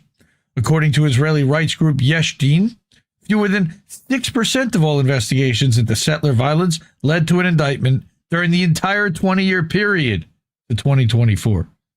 Just 3% of those investigations even led to convictions. And you've got a guy that doesn't want to convict any of these people anyway. Then you've got Mahmoud Abbas of the Fatah-dominated Palestinian Authority, both widely despised by the Palestinians, because he hasn't lifted a finger to oppose any of Israel's expansionist actions. He's also like 89 years old and no power. He does whatever he's told because they're paying his bills. Functioning in his role as Israel's subcontractor in policing the Palestinians, because he is a piece of shit, Abbas has increased his collaboration with Israel and subservience to the U.S. in a bid to consolidate his own and Fatah's grip on power. He mistakenly thinks that whatever's left, he's going to be able to control. The truth is, the sad part is, there's going to be nothing left. And there'll be nothing left of him at that point anyway, I guess is what he's figuring. He'll run the clock out on all this shit. Abbas condemned the October 7th attacks and insisted that he wants an unarmed Palestinian state. His security forces targeted Palestinian fighters resisting Israel, killing more than a dozen Palestinians and arresting hundreds of others, paving the way for the IDF to launch its mass raids on the West Bank's northern cities earlier this year. He shut down Al Jazeera, which was reporting on the siege in Jenin, suspending its operations and accusing it of incitement just months after Israel did so. He's Uncle Ruckus. In February, to appease Tel Aviv and Washington, Abbas canceled benefit payments to the families of Palestinian prisoners and those killed or wounded in Israeli attacks. This action followed a 2018 decision by the U.S. to withdraw financial aid from the Palestinian Authority until such payments ceased. Again, all about the Benjamins, baby. In April, the 90-year-old, he's 90, not 89, the 90-year-old Abbas named Hussein al-Sheikh, a Fatah time server, notorious for his close ties to Israel and widely seen as Israel's choice, as vice president of the PA and his successor. How nice that they don't get elections. They don't get to choose. Last month, al-Sheikh met former UK Minister Tony Blair, whom President Donald Trump has indicated will run Gaza on his behalf, and a U.S. official in Ramallah to discuss Trump's plan for Gaza. Now, we found out today or yesterday that Blair will not be involved. Thank goodness. He's another war criminal who should be nowhere near West Bank, Gaza, anywhere near Palestine. Abbas recently met with Emmanuel Macron in Paris to present the draft of the new constitution and institutional framework for a state of Palestine. Amazing how he gets the right of return, huh? Signaling efforts to establish a reformed PA that, under Donald Trump's peace plan, could eventually qualify to administer Gaza, whatever the fuck that means. Again, there's going to be no Palestinians left to administer in Gaza. He'll be 97 years old at the time. Abbas, of course, has not released the draft. And we have no idea what his vice, although they're friendly to Israel, that's going to be another fucking al-Jalani guy. Abbas insisted during a meeting in Ramallah with German foreign minister, in August, that any elections in Palestine will not include political factions or individuals who do not adhere to the program and commitments made by the PLO and the PA. So he gets to dictate the terms, and of course Israel dictates the terms to him, so it's just he's a proxy for Israel. A few weeks ago, he issued a, quote, decree law. Again, he's 90 fucking years old. Imagine Trump 10 times more senile and 10 years older. That's who they're claiming as their boss. Palestinians hate this guy. A few weeks ago, he issued a decree law imposing these regulations for local elections that will prevent Hamas, the most popular party, from taking part.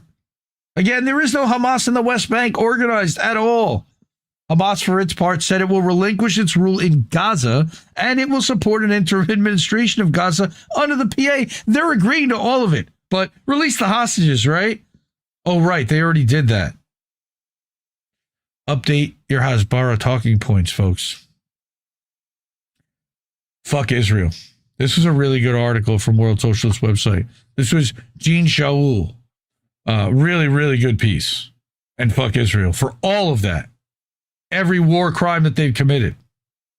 Speaking of which, BetBeat Media, Kareem writes, the world is currently letting Netanyahu decide what happens to his victims while still committing a genocide against them? Unbelievable. He's just walking around doing press conferences and getting podiums while Palestinian children are sleeping in cold tents and under wet blankets, if not being raped by groups of IDF men.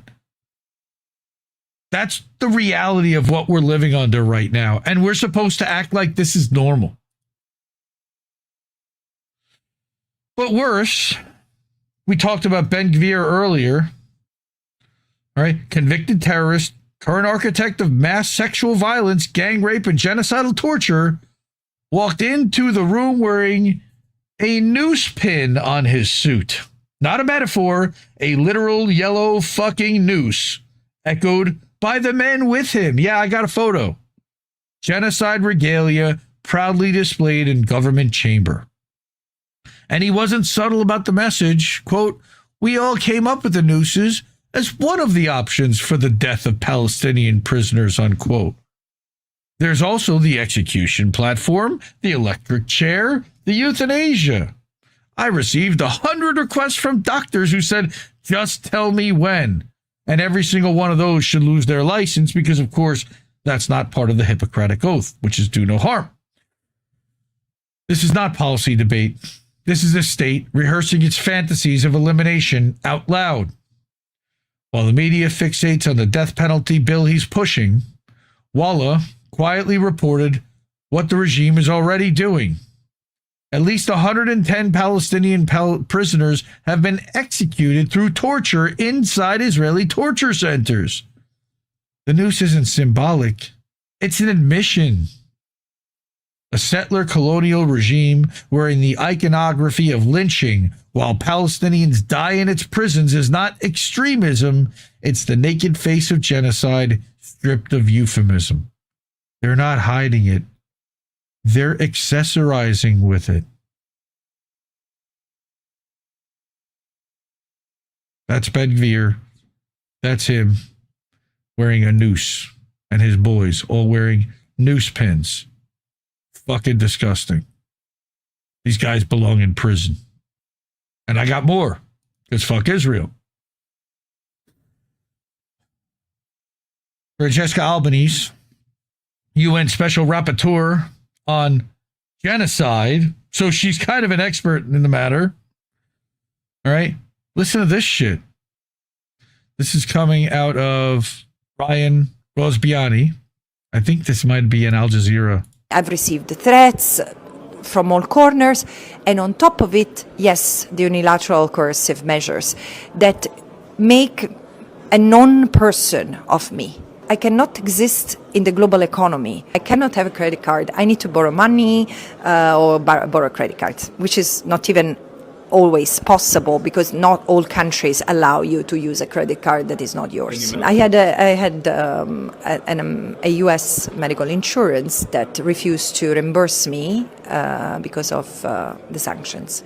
But I also had a hotel room booked in my name by the European Parliament, and it was cancelled. It's important that people understand the extent and the great length the United States, Israel, and others would go to silence the voice of justice, the voice of human rights. But they will not succeed. They will not succeed. And it's important that people understand that we are frail and we are weak only if we are isolated. That's the actual Nobel Prize winner. Forget Maria Corina Machado, whatever the hell her name is. But this woman has been fighting and for the Palestinian people's right to exist for 3 years plus. And they're literally debanking her. She can't have a credit card. A credit card. She's a fucking grown adult with money. No credit card because of the sanctions that they put against her. And then we get into Crazy Townville. All right. Of course, this is not a Voltaire quote. It's a Nazi quote. To learn who rules over you, simply find out who you're not allowed to criticize. All right. And literally, it's been used to describe the Israelis because every time you do criticize Israel for murdering Palestinians, you get canceled, you get censored, you get shadow banned, you get everything. Right. But now they're claiming Miss Rachel, of course, is Hamas. So therefore, she's the devil. Oh, my God. But ready for this one? Gen X girl says, I've reached a point where I simply never want to see or interact with these Zionist assholes. They're demented, psychotic, deranged, and genocidal, and they need to shut the fuck up.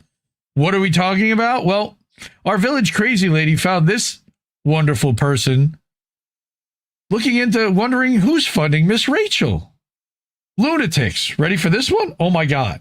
Now, we know that the only way to really make change is to get to the bottom of who is funding some of these bad actors. Of course, you and I can say, oh my gosh, can you believe about everything we see because every day it's whack-a-mole. But that is not going to change what's happening. But Stop Anti-Semitism is going after Miss Rachel. They are going after who is funding her. Because there is no way a children's television personality, like the Mr. Rogers of my time, suddenly becomes obsessed with defending Hamas. It makes no sense unless she's a paid actor. Going after Miss Rachel is a great example of what we need to be doing. They have appealed to Attorney General Pam Bondi to investigate who is funding Miss Rachel. It's Qatar, it's Iran, it's funding from bad actors. These people have infiltrated our universities, our newsrooms, the United Nations, and now it is time to figure out who is funding Qatar. them. And just today, That's Miss who's Rachel knows infiltrated how high our the stakes fucking are. newsrooms. She's complaining that they are putting her life at risk, which is what she has done to every Jewish person worldwide since she started campaigning for a terrorist regime. No, you fucking lunatic. No, she's saying to stop murdering Palestinian babies. That's not putting Jews at risk. That's not putting me at risk. And fuck off, you crazy lunatic bitch. Fuck off. Right. The Scent in Bloom. My kids are funding Miss Rachel, lol. Are you fucking kidding me? Who's funding Miss Rachel? Toddlers. Toddlers watching her content are who funds Miss Rachel. Advertisers on YouTube. She's fucking massive. But these people are completely unhinged. Watch them get Miss Rachel demonetized by YouTube because she promotes terrorism. Guess what? That's why this channel has been demonetized specifically for the accusation that we advocate for and promote terrorism. Not that we promote UN-approved self-defense in an occupied territory. Fuck Israel. But I'm sorry to say the Hasbara is far from over, because in their 2026 budget, Israel has a portion, well, Alareer writes, roughly $621 million for next year into selling the idea that killing kids and starving babies counts as self-defense. Smotrich and Saar approved from shekels 2.35 billion shekels in a Hasbara budget campaign for influencers in 2026. So if you haven't seen enough of these clowns, get ready. You're going to see a whole lot more. 1 billion shekels already authorized by the government. So that seemed like a lot until I saw Indie Media Award honoree Kyle Anzalone from antiwar.com and the Libertarian Institute. Israel plans to spend $740 million on propaganda in 2026. Again, that's our money. We should cut them off completely and take back everything that we've given them. If they've got enough money to spend $740 million on Hasbara and propaganda, fucking take all that shit back. The plan calls for increasing the propaganda budget to $729 million next year, up from $150 million this year. So 5x. The significant boost to the public diplomacy funds comes as Israel's image is plummeting in the U.S. I can't imagine why. Fuck these guys.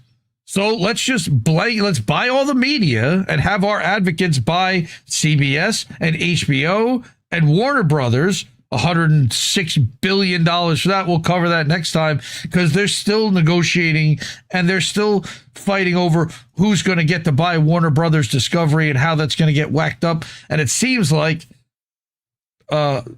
these guys like Skydance is going to get a piece of it. All right. Over the past years, polls have found that a decreasing number of Americans support Israel and approve of Tel Aviv's onslaught on Gaza. Why would they approve of it? It's been more than 2 years since anybody attacked them. Who is attacking the Israelis from Gaza now? Who? How many? Where are they? Haven't they blown up like 90% of the fucking buildings in Gaza? A New York Times survey in September, because you know that they're honest actors, found more Americans sympathize with Palestinians than Israelis. They should. Additionally, 40% of Americans believe Israel is intentionally killing Palestinians in Gaza because the other 60% are fucking morons. Earlier this year, public filings showed that the Israeli Foreign Ministry is spending $4.1 million to target American evangelical Christians. Actually, they're bringing them over to Israel right now on some kind of retreat, more than 1,000 of them, completely on Israel's dime. The campaign will involve creating a mobile October 7th experience. Complete fucking bullshit that will visit Christian colleges, churches, and events. Are they going to have IDF tanks and Apache helicopters to shoot at the fucking cars and houses? I'll bet they won't. Another FARA filing revealed that Tel Aviv is paying some influencers up to $7,000 per post that promotes Israeli narratives. We've known all about that. Israel's planning to spend another $145 million to influence popular AI chatbots. So they're going to flood AI with spam, with slop. Tel Aviv's public relations push also involves bringing Americans to Israel. Again, earlier this year, the IDF gathered 250 state-level American lawmakers for a conference on passing laws that target BDS in the United States. Disgusting that any of that's allowed. How is that allowed? That a foreign country can fully pay for a junket for a sitting congressperson, and that's not considered influence? They all need to be in fucking jail. Every single one. 535 of them. Every single fucking one. Fuck Israel. I see that $1 million. No, it's $1 billion. $1 million, a drop in the bucket at this point. All right. Stephen Miller looks more like Dr. Evil than Indy probably does. Yes, 100%. I have a big Santa beard and hair, so I would say that he looks a lot more like Dr. Evil than I do. Hilarious. Stop Anti-Semitism as the bad actor. Get their funding. They get their funding from Zionists. Absolutely 100%. Thanks for participating, for chatting. Okay. It's nuts. There's a matrix to that question. Yes, the crazy hot matrix. We know. All right. Miss Rachel is my wife. Sean the Accord Lord. Seriously, I am going to ask you to support independent media. The ways to do that are with Cash App, $ Indie News Network, ko-fi.com/Indie News Network. I can't take that off the screen now. PayPal.me/Indie News Network. And then we've got website IndieNewsNow.com, like I said, INNNewsletter.com, and then we also have IndieMediaToday.com. Support independent media because we need it more than ever. I love you, fam, and see you next week. No! We just fucking lost the stream! I guess this isn't such an awful place. Is that what you want me to say? You prove it's possible to sleep for days, and I still think you're right here awake. The cost of living isn't much to make, but God, it's so hard to say. And when they told you everything was safe, were you safe?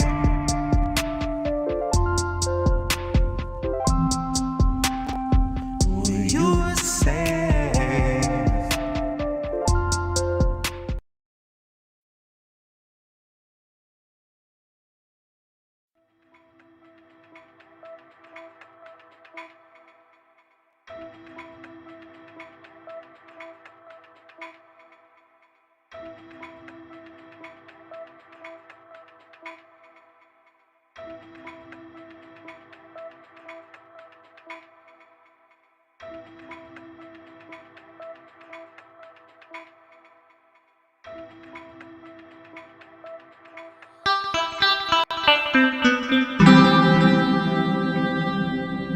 are these people?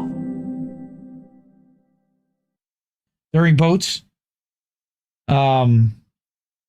So, yeah, we're up to our Fuck Israel segment. I wanted to cover some of these stories that don't necessarily make it through. There was a lot of stuff on Twitter this week about tents flooding again and about extreme torrential downpouring rain and it being extreme cold and there being nowhere to go and no shelter for everyone. But I think a lot of people are still taking their eye off the ball on the West Bank, and that's something that I've had my eye on closely for a while, and I will continue to. And I wanted to bring this one that I did not really see anybody else talking about, which is from Mondo Weiss, talking about an ancient Palestinian town that is more than 5,000 years old, may soon no longer exist because Israel, of course, plans on stealing it. Palestinian town of Safiya in the northern West Bank.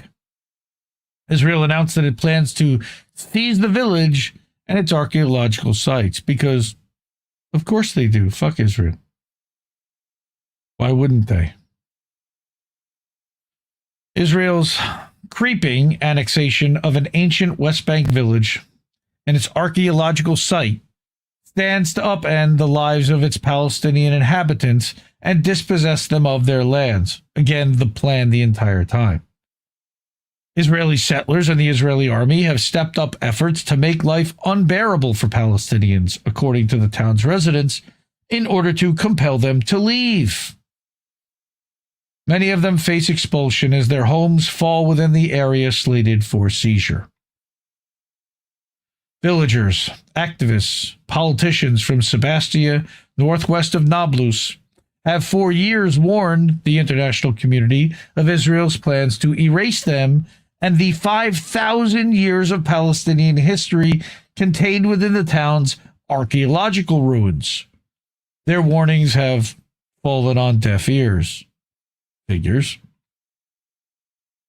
On November 12th, the Israeli government issued an order outlining plans to expropriate 450 acres of land from ancient Safiya and the village's entire archaeological park, which includes homes and businesses.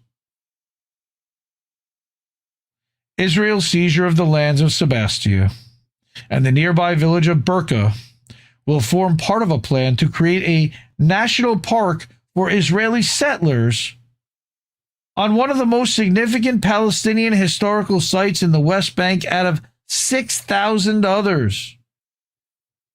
Wow, this is so disgusting.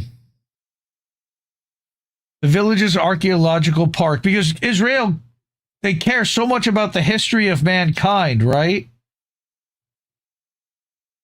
The archaeological park, which is being considered for a UNESCO World Heritage status, which I'm sure Israel would never allow or honor even if it was awarded, contains relics and artifacts spanning the Bronze Age from before 3000 BC to the Ottoman period. Israel doesn't give a fuck. They'll just blow them up. Maybe they'll seize them and then blow it up. Palestinian residents of Safiya say that the ruins bear witness to Palestine's centuries of interactions with conquering empires while revealing Palestine's impact on those empires in return. The archaeological park itself falls under full Israeli military control as part of Area C, but most of the village is part of Area B, which falls under joint Israeli-Palestinian jurisdiction according to the demarcations of the 93 Oslo Accords. How long before they just decide that they're no longer going to honor any of those anymore? What is most notable about the latest seizure order is that it encroaches upon land and properties in Area B and stands to change residents' lives forever, particularly if soldiers are permanently stationed inside the village or archaeological park, and if settler visits become more regular. In May of 2023, in a precursor to the national park plans, the Israeli government approved a 30 million shekel, which is more than $8 million, schemed to restore Sebastia's archaeological park and establish a tourism center, new access roads, and expand their own military presence. So basically, they're going to steal it and use it as a tourist site. The Israeli civil administration has also submitted orders for new roads to connect the surrounding settlements. Of course, that will further cut off the people who live there, or they'll just dispossess them. Nihad Abadi, a 65-year-old farmer and father of 6 in Sebastia, owns a farm and hundreds of precious olive trees that have been passed down through generations. As Israel's long-threatened annexation of the northern West Bank village moves a step closer, Abadi and his family face losing all of it. Why? If they want to kill us in our own home, let them come and do it. I won't just leave my house. I built it with my own hands, stone by stone. If I lose this place, there's nowhere else for my family to go. Fear is always here now in Sebastia, but you have to live with it. You can't let it take over. Maps included in Israel's order showed the seized area covers hundreds of private plots containing 5,700 olive trees, the lifeblood of Sebastia's economy, according to the municipality. So they'll steal that land. My guess is they'll bulldoze the trees just out of spite. They've been doing that all winter long that we've seen. Abadi spoke to Mondo Weiss from his increasingly dilapidated family home, which he's been unable to renovate or improve due to restrictions from Israeli authorities. Equal rights, right? Equal rights. They treat Palestinians equally, right? It falls just within the boundaries of the land Israel, of course, plans to seize, an area equivalent to about 275 football fields. That's big. That is a big area. The West Bank isn't that big. What is left of Abadi's land, which once generated him a small fortune by Sebastia's standards, is loomed over by the illegal Israeli settlement of Shavei Shomron. Abadi tells Mondo Weiss that his father remains in his late grandfather's home, marooned on the other side of the highway from his son and nestled beneath the imposing militarized perimeter of the settlement. This is what I mean by cutting off the territory. Marooned, meaning that he can't get to his kids. As for himself, he's now unable to farm the 3,000 square meter plot that he owns and the 75 acres of land that he was leasing. Why? Because of settler attacks, rising costs, and the presence of the Israeli military for his turn in fortunes. They just rob him.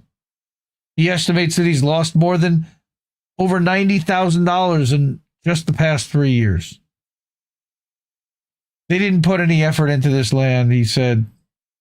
We and our ancestors worked it. We poured our sweat into this land. I'm more connected to it than anyone else. I was born and raised on it. Again, settlers claiming that this was theirs from 3,000 years ago. No, it's not theirs or even their ancestors, because you won't even take a fucking DNA test to prove, but these guys would.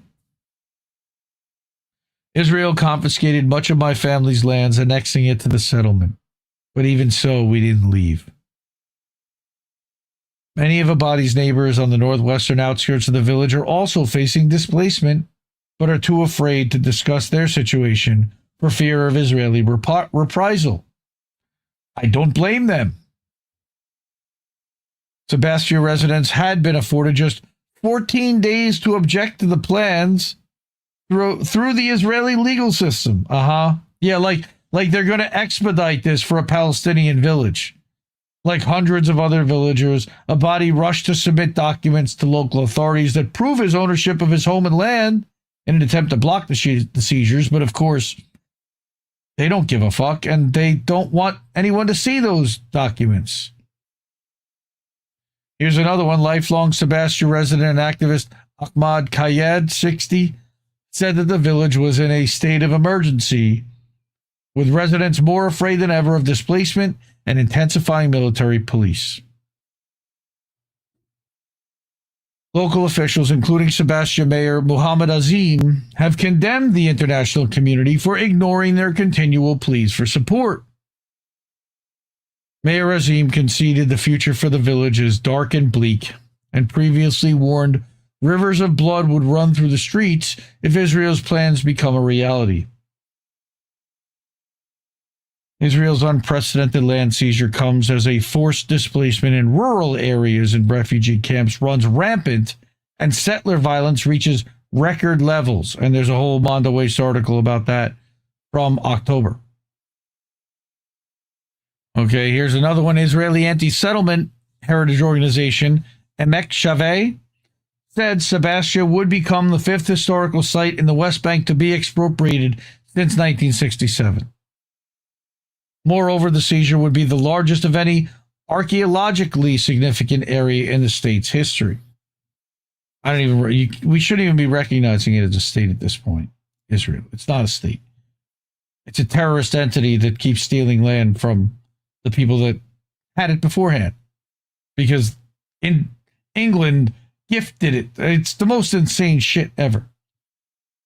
Celebrating the move, an Israeli minister of heritage, all these lunatic rabid Zionists, Amichai Eliyahu, himself an illegal settler, said that the flag of an invented people will be removed from Sabatia, and the flag of the Jewish people will be raised in its place. Every accusation is a confession. The only invented flag is the Israeli flag. Local municipality figures, the Palestinian Minister for Tourism and Antiquities, Hani Al-Hayek, and representatives from Emek Shaveh have met in Sabatia several times over the last month to work on a public information campaign and a last-ditch effort for UNESCO World Heritage recognition and international support. Futile. Valiant, but likely to be futile, unfortunately. At the first meeting on November 22nd, it was confirmed that the order will also entail the takeover of 2 cultural heritage gift shops, a factory, and 550 agricultural plots. Why? And how are they compensating the people that they're stealing this from? Since 2020, the village has lost about 700 olive trees and 750 apricot trees due to the settler damage and Israeli land seizures. Fuck Israel. Land thieves not compensating, even if they would accept any compensation. Sabatia is now surrounded by checkpoints. The illegal Israeli settlements of Shavei Shomron and Homesh, as well as dozens of official settler encampments obstructing access to vast swaths of Palestinian land. They want to cut off their access and make these parcels smaller and smaller and cut off communication between the villages even. Hayed said that the village has been under siege since Israeli Prime Minister Benjamin war criminal Netanyahu's far-right ultra-nationalist coalition rose to power in 2022. About 40 families have left Sabatia after military invasions have become incessant. I don't blame them. Again, where do you go? It's not like they've got hotel rooms down the street. It's like an earthquake or a bomb has hit us, he said after the order was submitted. We've never been so worried for the future of our village, and we feel alone. No one has listened to us. God, this sounds awfully familiar. He says that the Israeli army intends to make life unbearable for residents until they either leave Sabatia or are forced out. This is their plan. They starve them. They shoot at them. They raid their houses. They start blowing up the houses. And everybody left gets killed or starts mass being displaced, kicked out door to door, and kicked down a road. We've seen those exiles before. Those Nakbas. Excavations at the site. Again, here we go. Settler politicians and ultra-nationalist ministers visited and announced their intentions to create Samaria National Park in May earlier this year. Just as another big fuck you to the Palestinians.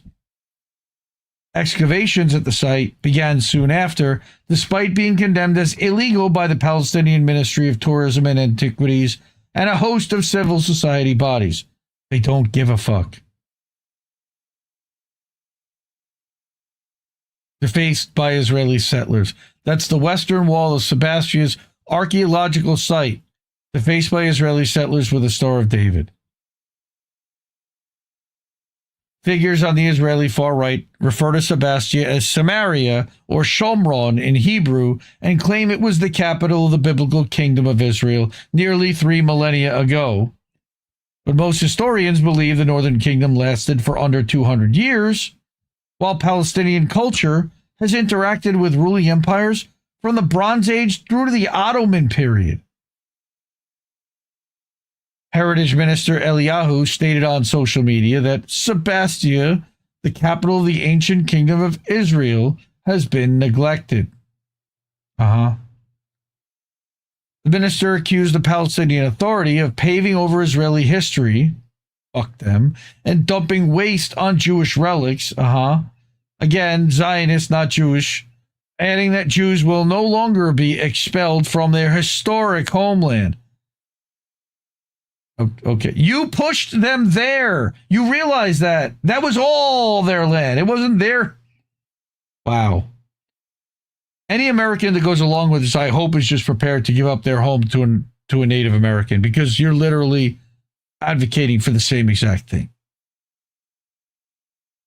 Eliyahu's office told the media in May that there is no evidence of any Palestinian history in the village's archaeological park. That is such bullshit. It's just Hasbara. 5,000 years of history. No evidence. They just make shit up. Yet the Ottoman architecture, Hellenistic Western Wall, the ruins of a Byzantine basilica, a Roman forum and amphitheater, the remains of the Temple of Augustus tell a different story. The Crusader-era Church of St. John, rebuilt into a mosque, is believed to be the site of the tomb of John the Baptist, known in the Quran as the prophet Yahya, and has been a pilgrimage site for centuries. Sebastia is one of 63 sites in the West Bank that have been designated by the war criminal as an Israeli heritage site. Again, just making shit up. There is no such thing. World Heritage Sites is. For years, the Israeli military has surveilled the site and forcibly blocked the Palestinian Authority and the municipality from carrying out any excavations, cleaning, and restoration work. I wonder why. Maybe they would actually find even more Palestinian artifacts that Israel certainly doesn't want to find, because then it would debunk this whole Israeli artifact nonsense. Ghazal accuses Israel of perpetrating a crime against history, calling for support from historians, universities, and academics around the world before it's too late. I think it already is. The confiscation order is becoming of a nightmare we had long feared. Our village has witnessed the rise and fall of many civilizations, but this does not give anyone the right to claim ownership except for the rightful landowners who have lived on this land for generations. What is happening is the illegal theft of knowledge and heritage, and the erasure of people's existence and history. Each of the civilizations that have passed through the village left its mark, which collectively forms the historical fabric of Palestine. Let us act now, not just to protect the village, but to defend a living archaeological site whose people still have access to it, enjoy its presence, and live alongside it. I don't know how much they're visiting it, honestly, right now, but it's theirs. It belongs to them. It does not belong to Israel, whether they believe it or not. Ghazal says that less than 10% of the archaeological park had been properly excavated, and the people of Sebastia have been denied the chance to unearth more of their own collective heritage. The Israeli government also issued an order last July to build a military outpost at the scenic summit of Sebastia's archaeological park. Construction has not yet begun, nor should it ever. In addition, the government has outlined plans to build a defense station at the historic Masudia station, part of the Ottoman Hejaz Railway, less than 2 miles away from the village. Again, they're just going to raise the whole thing and rebuild it however they want. Yossi Dagan, chairman of the Shomron Medical Council that governs 35 illegal West Bank settlements, visited the site like a parasite with other settlers and construction vehicles in late November to celebrate the beginning of renovation works. This week, a metal gate's been constructed by the military at the entrance to the station. The train is rolling. Terrible.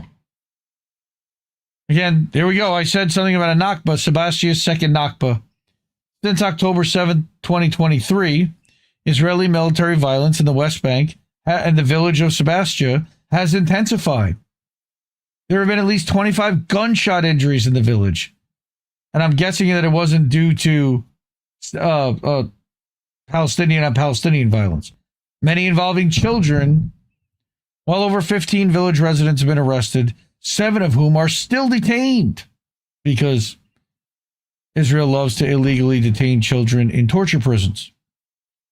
Like a 14-year-old, Ahmad Jazar he was shot dead by Israeli soldiers in June last year. And Fauzi Makalfe, 19, was killed a year before. Teenager Nawal Sholi and 27-year-old Ayman Shaer were both disabled after being shot in the thigh by soldiers exploding bullets. Again, not Palestinian on Palestinian violence, but the IDF targeting and injuring and maiming and permanently disabling Palestinians. Don't sugarcoat it.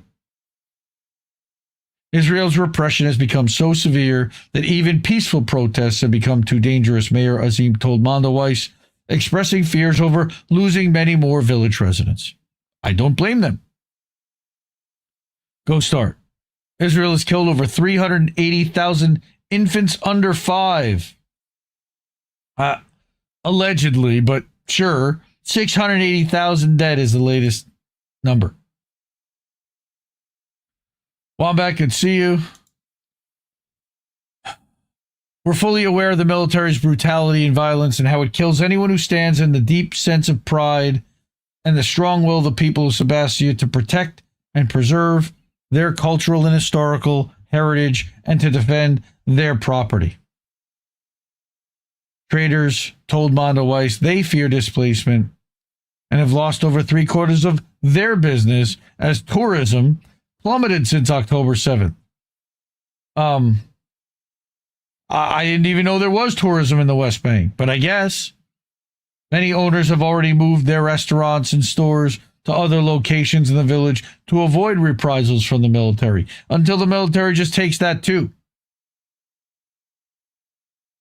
An average of 150,000 international tourists, Christian pilgrims, and Palestinians from across the West Bank would visit Sebastia annually before October 7th. See that? Now there are fewer than 500 guests per month, the municipality says. And my guess is that's also because Israel doesn't allow them in. Again, reminding people that Israel's excavations have killed olive trees that are more than 1,000 years old. Why? Out of spite.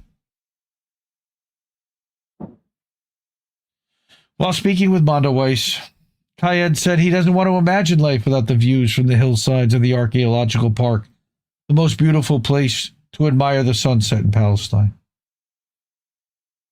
Kayed reminisces about planting olive trees with his late mother while taking phone calls from international journalists and national ambassadors. Some of the trees his family and other villagers had nurtured had been uprooted by recent Israeli excavations or burned by settlers. These trees are part of our life, part of our soul. But we can't even reach our land now. We can't feed ourselves. Now Kayed believes that the village faces a second Nakba, and he's right. He gestures towards a particularly charred and decaying tree. with Sebastia's dramatic Roman-era Western Wall behind it, whose stones were defaced by Israeli settler graffiti depicting Stars of David. Ours is the story of these trees, he said. They want us to die as these trees have. Then he points to a tree stump spouting fresh shoots, but we will learn from them and we will grow again. Oh man. And again, that picture of the tree burned out with the defaced Roman wall. Why? Just because they can, just because. Fuck Israel. Next, I just wanted to call attention to the fact that it has now been 354 days since Israel abducted Dr. Hussam Abu Safiya.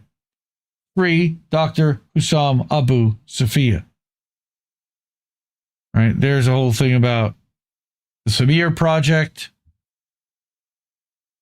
talking about what's going on and how much it's costing right now a family to be able to buy shelter, $250 to $500 for a tent, $200 to $260 for tarps, $55 to $60 for a blanket.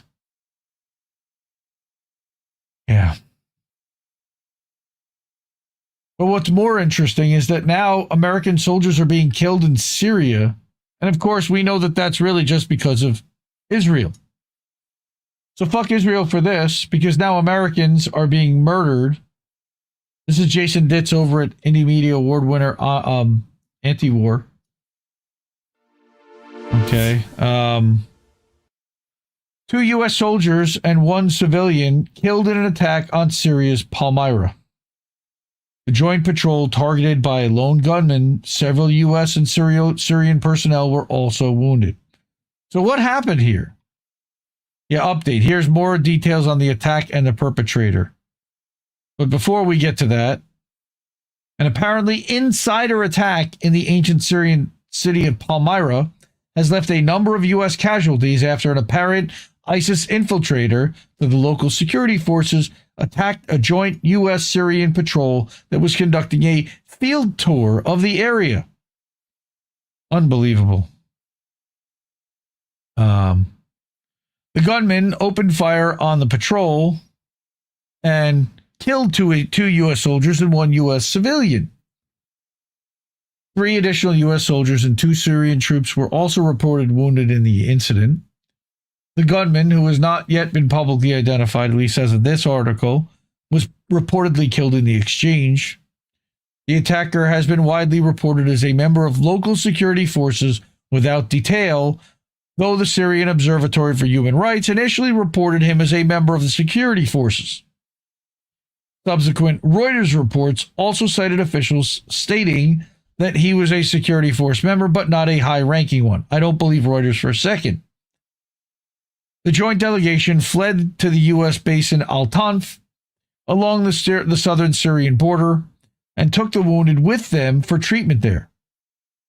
In the course of the movement, the main Syrian highway connecting the capital Damascus to the eastern Deir ez-Zor governorate was blocked to all traffic and the area was placed under high alert. That seems a little concerning. A second attack by ISIS was reported further east in the town of Al-Taqihi. Now, wait a minute. Isn't Al-Jalani or whatever, Al-Shara, ISIS, ex-ISIS? So are his guys doing this? 1 ISIS gunman was killed there, and the commander and 1 of his escorts were reported wounded. So, again, ISIS cell attempted to assassinate a commander of the Kurdish SDF. I thought the Kurds were on our side. I thought ISIS is kind of on our side. Awfully confusing. U.S. Ambassador to Turkey Tom Barrack, who also was in the Epstein files and very close with Epstein, by the way, was quoted as condemning the cowardly terrorist attack, quote unquote, and reaffirmed the U.S. partnership with the Islamist Syrian government to continue to fight terrorism in the country. Trump vowed a very serious retaliation, which they announced today isn't going to really be a very serious retaliation. Don't worry about it, bro. We got it. ISIS has long sought to reassert itself after losing materially all the territory that it once held in both Syria and Iraq. The group retains capability to operate in eastern Syria, as is evidence today, continue to try to conduct high-profile attacks when the opportunity presents itself. Because why not? Historically, U.S.-backed Kurdish forces have been on the front lines against ISIS in that part of Syria. Again, we back Kurds, and we back... Notice, ISIS doesn't attack any Muslim countries.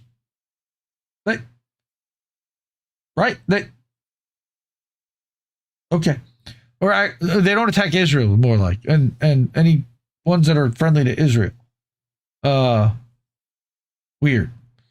But U.S. efforts to get the SDF to integrate outright into the Syrian military have complicated matters, and the sometimes tense relationship on the ground between the Syrian army and the Kurds may be giving ISIS more leeway to operate in that region. ISIS is the Syrian army, I thought. I would need to talk with Vanessa Beeley and or Eva Bartlett to understand a little bit more about the dynamic there, and I would highly recommend following both of them.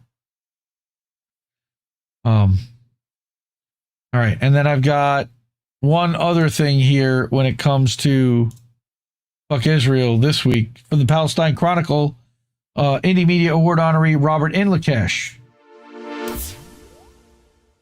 Okay, why Israel is pushing for regime change in Venezuela through Washington? Weird. But remember that Maduro is one of the most outspoken critics of Israel. So, one of Washington's pro-Israel think tanks, like the Foundation for Defense of Democracies, are pumping out articles groveling over the prospect of controlling the nation's oil. Of course they are. But not only is the pro-regime Venezuelan opposition allied with the Israeli Likud party, no surprise, but toppling the government in Caracas directly serves Israel's regional agenda. How? This is why pro-Israeli commentators are adamant that the U.S. military intervene and put American lives on the line. While parallels are beginning to be drawn between the buildup to the Iraq War and the Trump administration's regime change propaganda against Venezuela, one key similarity is being conveniently left out of the picture. Do tell, Robert. Israeli war criminal Prime Minister Benjamin Netanyahu is infamous for cheerleading the U.S.'s illegal invasion of Iraq in 2003, a war which Israel refused to fight in itself, of course, but nonetheless lobbied for and encouraged through its allied neoconservative think tanks in D.C. Again, history repeating itself here again, despite the White House recently releasing a new 33-page national security strategy document in which the U.S. declared that it's no longer seeking to engage in nation-building wars and that the days of regime change operations to export American values are over. God, I wish. The current administration is threatening just that against Venezuela. It is additionally aiming to achieve this outcome in Gaza through its UNSC-approved Gaza quote-unquote ceasefire plan, even though they haven't ceased fire like for a day, and they keep murdering Palestinians. The parallels to the buildup to the Iraq War couldn't be any starker. Pro-Trump conservative commentators are currently salivating at the prospect of getting their hands on that Venezuelan oil. They want to tap that oil, like I said last week. In addition to this, the false charge that Venezuela is somehow responsible for the U.S.'s fentanyl crisis has led to labeling the Venezuelan president, Nicolas Maduro's government, as a narco-terrorist regime. Which is, again, insane. Because the fentanyl is coming from Mexico, but it's also coming from Colombia and Peru and Argentina. However, and also from here. If you listen to what Trump administration officials are using as a justification for their goal of toppling Maduro, they consistently accuse Caracas of allying with Hamas and Hasbara. Some pro-Israeli commentators even claim that Hezbollah and Hamas could be preparing attacks on the U.S. homeland. Not only an audacious and illogical charge, but one with not a shred of evidence to back it up. Why would they need evidence? Trust me, bro. False flag. It's coming. 9/11 style attack. Isn't that what Laura Looney said? These are also not the enemies of the U.S., but instead the enemies of Israel, making it more suspicious as to why there's such a hyper-focus on this issue.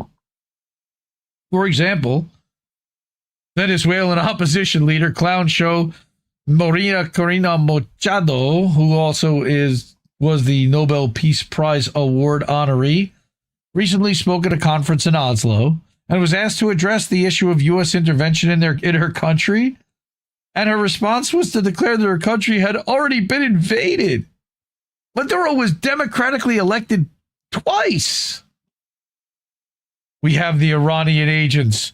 We have the terrorist groups such as Hezbollah, Hamas, operating freely in accordance with the regime, Machado claimed, in order to justify the invasion of her nation. Absolutely pulled it right out of her ass. And right out of CIA talking points. The U.S. also recently released footage of its illegal theft of a Venezuelan oil tanker, justifying this move by claiming it was used to transfer Iranian oil. It's of note that Tehran's relationship with Caracas is frequently cited as if it represents a threat to the United States. Moves like the recent tanker seizure represent a step that is an aggression toward Iran by proxy. So yes, if the oil is Iranian, and I don't think that anybody proved that it was in this case, that certainly is an escalation with Iran. Donald Trump, whose long-desired Nobel Peace Prize was stolen away by the pro-war Venezuelan opposition leader he backed to overthrow Maduro, attempts to pride himself on the idea that he's a broker of peace and opposed to regime change wars. Wait, what? Yet between March and May, he launched a failed war on Yemen, assassinating all their heads of state there, followed directly by striking Iran in June, both acts committed solely for the sake of Israel. Fuck Israel. This is on. They must have blackmail material on him. Like bad. Like not what, the Putin stuff. Obviously, again, it's projection. Washington's pro-Israel think tanks, like the Foundation for the Defense of Democracies, are pumping out articles groveling over the prospect of controlling the nation's oil, but also ensuring that the new Venezuela is led by a U.S. puppet regime who will cut ties with Israel's enemies. In a new article written by the FDD's senior Iran and financial economics advisor, Saeed Ghasmainejad, it spells out in a tone of certainty that a new regime in Caracas would sever ties with Iran. Tehran uses Venezuela as a base for expanding its jihadi influence in America's backyard. Wait a minute. Venezuela is now America's backyard? A U.S.-aligned Caracas would kick the Iranian agents out, making the southern border and homeland more secure.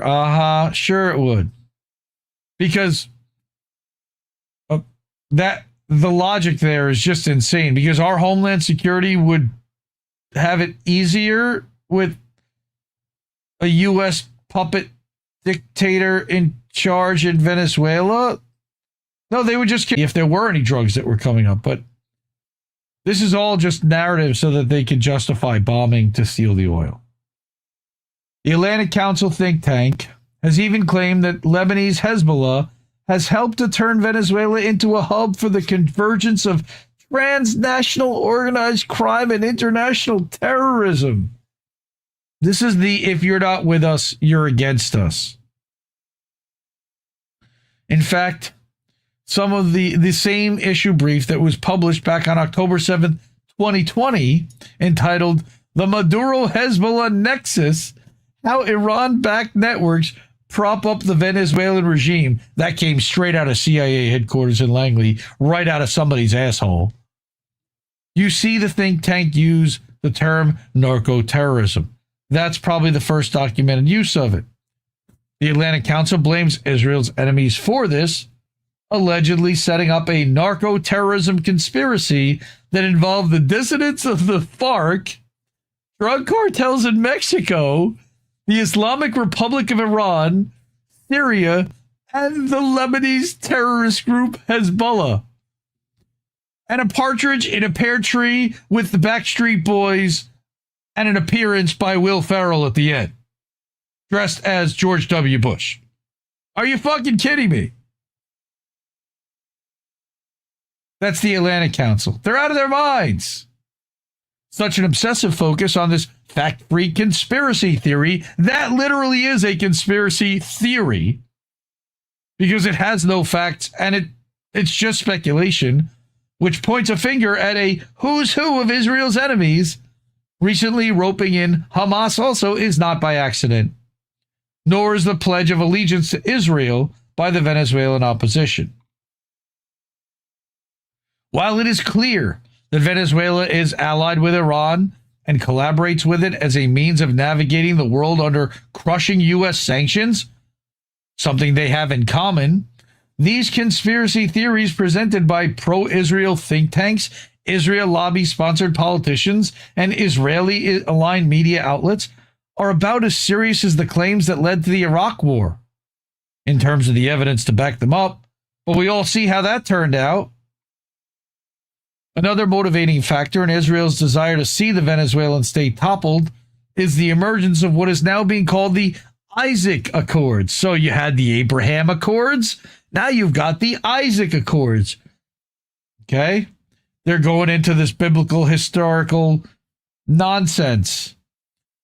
This initiative was announced publicly by Argentine President Javier Milei late last month. Now remember that Milei is far distant cousins with Benjamin Mileikowski. Yes, they are related. What a weird coincidence that is, that he rose to be president of Argentina and then drove their entire economy into the ground within a year and then lost power, failing to rope more major Arab and Muslim nations into the Trump administration's so-called Abraham Accords. The Israeli government is now setting its sights on Latin America. The Isaac Accords demonstrate an active push from Israel to expand its influence in the Western Hemisphere. Disgusting. Left-wing movements and governments in Latin America have historically stood with the Palestinian cause, a legacy of unified resistance to imperialism that lasts until this day.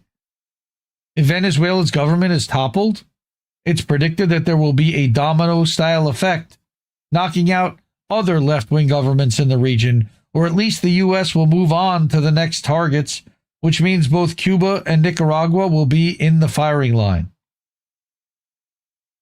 In order for Tel Aviv to prove successful in its Isaac Accords mission, it needs U.S.-funded parties to win elections,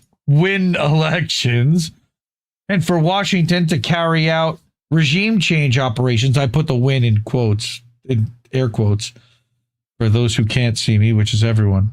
But carry out regime change operations across the region. I wonder how they're going to do that. Maybe with CIA and NED or State Department, which they now brought back in-house. The only country that appears immune to this strategy for now is Brazil under Lula, because Lula's also playing ball already to a point. Everywhere else, including Colombia, the Israelis have the perfect men in office. No, not Colombia, to pursue this strategy to its bitter end. Take Marco Rubio, who's not only the recipient of at least over $1 million in Israel lobby funds, but has a personal animus toward the Cuban leadership as a member of that nation's broadly pro-regime change diaspora. Rubio understands full well the regime change in Caracas leads to toppling the government in Havana. I'm sure Snowhimbo would just be thrilled to hear about that. While Israel is not the sole driver of the U.S. Trump administration's regime change agenda in Venezuela, it is undeniable that it's a factor, and it will certainly benefit from the outcome. They're all on board with it because they all benefit from it equally. Again, support Robert Inlakesh, support Palestine Chronicle as well. They've been under attack. We did a story earlier this year about Ramzi Baroud and him being under attack, and them trying to have some of his articles censored and one of his speaking engagements canceled. But yeah, Robert Inlakesh, Indie Media Award honoree, class of I think 2023, maybe 24, for top journalist. Man, he's really good. I like Robert, and that concludes, thankfully, for tonight, the Fuck Israel, Free Palestine segment. Now, let me tell you, last night, somebody actually made me think, because I have been doing this all as Fuck Israel, because this is mostly about what Israel has been doing to the Palestinians. But I really should put more focus, on Free Palestine. So Free Palestine. Right. And then, yeah, Hemkar is putting scripture up. The Hebrew word is harem. Yes, thank you, Hemkar, over on Rumble. These people actually have supported INN, so we love them and deeply appreciate them. The ways to join them would be to use Cash App, $ Indie News Network is our handle over there. Ko-fi.com/Indie News Network. Over at paypal.me/Indie News Network. We've got patreon.com/Indie News Network. We've got 10 paid subscribers over there too. Thank you so much to everyone who supports over there. Our website at IndieNewsNow.com. There is a section to keep the media free. You can click there and leave a tip for INN. And then we've got INN Newsletter and IndieMediaToday.com over at Substack. You can subscribe monthly or annually at either one of those places. And thank you for everyone on that board that already does so. And the people that are highlighted in yellow, by the way, are people that have given extra amounts and repeatedly over time and have really gone out of their way to support our network, and we deeply appreciate them. So thank you, really. Support independent media because we need it more than ever, fam. I love you all. We'll see you soon. Have a good night, everyone. No! We just fucking lost the stream! I guess this isn't such an awful place. Is that what you want me to say? You prove it's possible to sleep for days, and I still think you're right here awake. The cost of living isn't much to me, but God, it's so hard to say.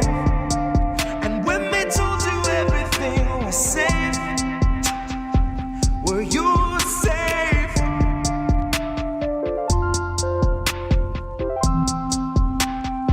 Were you safe?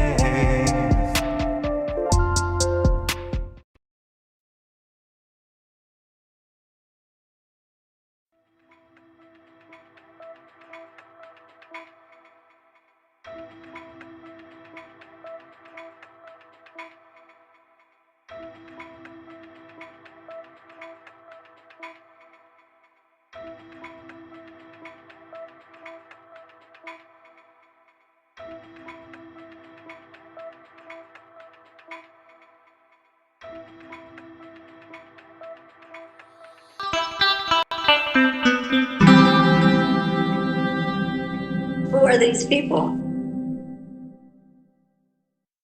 Fuck Israel Tide. All right. Two separate articles here that are pointing out and calling out, and I really like this writer for Left Voice. Left Voice is an indie media, one of the better outlets out there when it comes to anti-imperialist reporting, when it comes to reporting from a socialist perspective, from calling out the duopoly, and really hoping and moving toward and planning toward and organizing toward a socialist world. Despite the ceasefire, Israel is still committing genocide in Gaza. Otto Fors, I brought articles from him before, and I really like his writing specifically over there. He's one of the writers that I really appreciate. Teresa Cozzarelli and Luigi Morris are two other ones I think are outstanding. There's also somebody in the Detroit area that talks about organizing. We've covered a couple of his articles too. Can't remember his name off the top of my head. So Otto writes that despite the ceasefire implemented in October, Israel is still committing genocide in Gaza and moving ahead with its plans to ethnically cleanse and occupy the Strip and the West Bank. The movement for Palestine must respond. Look at those piles of rubble. Those were people's homes. Those were apartment buildings. Those were stores. That was life.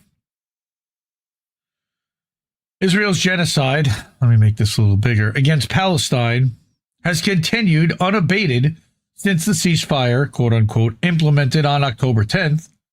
In the past 2 months, Israeli airstrikes and gunfire have killed nearly 400 people, an average of nearly 5 per day, and injured nearly 1,000 in the Gaza Strip. And we all know that their hospital facilities are worn down and stressed out. All told, officials in Gaza say that the Zionist state has committed around 800 ceasefire violations, threatening to derail the second phase of the deal, which was Netanyahu's plan the entire time. In addition to the continued bombing campaigns, Israel is also preventing much-needed aid from reaching Palestinians. The number of aid trucks is far below the terms agreed to in the ceasefire, let alone enough to rebuild the enclave. Again, part of the plan. Israel's genocidal campaign has destroyed or damaged over 80% of all buildings, ruined 95% of farmlands, and decimated sanitation systems. As a result of this destruction, at least 12 people have been killed during heavy rains that have collapsed more houses, and also freezing in tents. Israel is also moving full steam ahead on its plan to annex the Strip. Although the ceasefire stipulates that Israeli forces are meant to withdraw from Gaza, the Zionist state has continued to keep troops in the Strip, retaining control of 58% of the territory. Last I checked, that was more than half. Israel is also attempting to make the new occupation permanent. Chief of the General Staff of the IOF has said that the yellow line, which currently marks the IOF's limits, is the new border line. So they just stole all that land. And by the way, they just moved the line inward even further.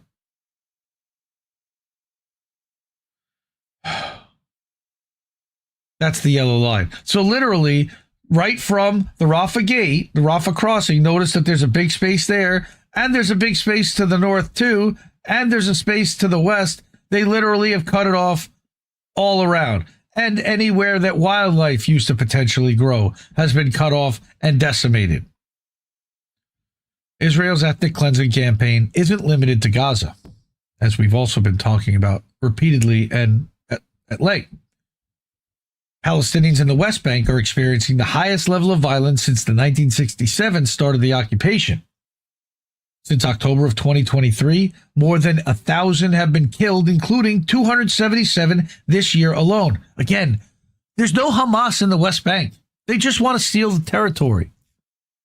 In addition to deadly shootings, Palestinians in the West Bank are exposed to raids, beatings, arbitrary arrest, and prison torture, in addition to having their land stolen and their houses boarded. This situation makes clear that this is a ceasefire in name only, and Israel will not stop committing genocide and ethnically cleansing Palestinians, whether in Gaza or in the West Bank. U.S. imperialism, particularly President Trump's colonial 20-point quote-unquote peace plan, bullshit, cannot guarantee a ceasefire nor protect Palestinians.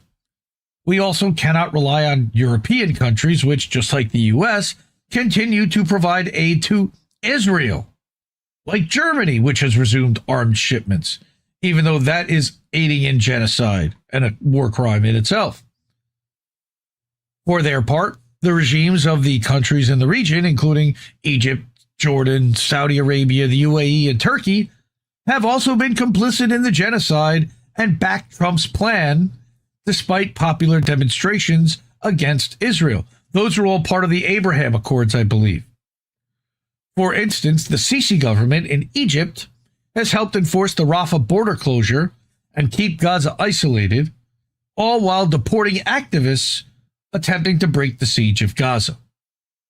They are also doing that because they don't want 500,000 or more Palestinians coming into Egypt and living there as refugees. They can't really handle that influx of people. Instead, the Palestine movement across the world must return, showing its full solidarity with people in Gaza and the West Bank. We've seen powerful demonstrations of this force across the world in recent years, like the hundreds of thousands who've marched in cities across Europe, the youth occupations in both Europe and the United States, and the global Samud flotilla. Key to this fight is the labor movement. Workers make the economy run, and they can grind the gears of imperialism like arms shipments to a halt. Workers in Italy recently showed the way forward, going on strike to protest the genocide. Until the genocidal state of Israel and its imperialist accomplices are defeated, the global working class cannot stop fighting for Palestinian liberation. Also, Oakland, California. I know they're also refusing to load ships that have arms going to Israel. Okay. So, in a very similar vein, Dave DeCamp over at Anti-War, also Indie Media Award honorees, both as the journalist and the outlet. Israel has killed over 400 Palestinians in Gaza since Trump-backed ceasefire went into effect. So again, they update that number. Again, 401 Palestinians and 1,108 wounded since the ceasefire was supposed to go into effect. Remember what Refaat Alareer said, ceasefire means that everyone ceases and Israel fires. Health Ministry statement came a day after the Israeli military bombed a school sheltering displaced Palestinians in Gaza City's Tufa neighborhood.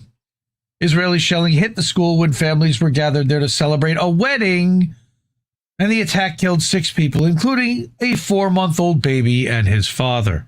Because fuck Israel. Israel continued launching attacks in Gaza on Sunday, killing at least 3 people in Gaza City's Shujaya neighborhood, according to the Palestinian news agency Wafa. If confirmed by the health ministry, it would bring the total number of people killed during the so-called ceasefire to 404. 3 women were also killed in Gaza on Sunday when a building damaged by Israel's bombing campaign collapsed in Gaza City's Sheikh Radwan neighborhood, which has become a common occurrence due to strong winds amid harsh weather.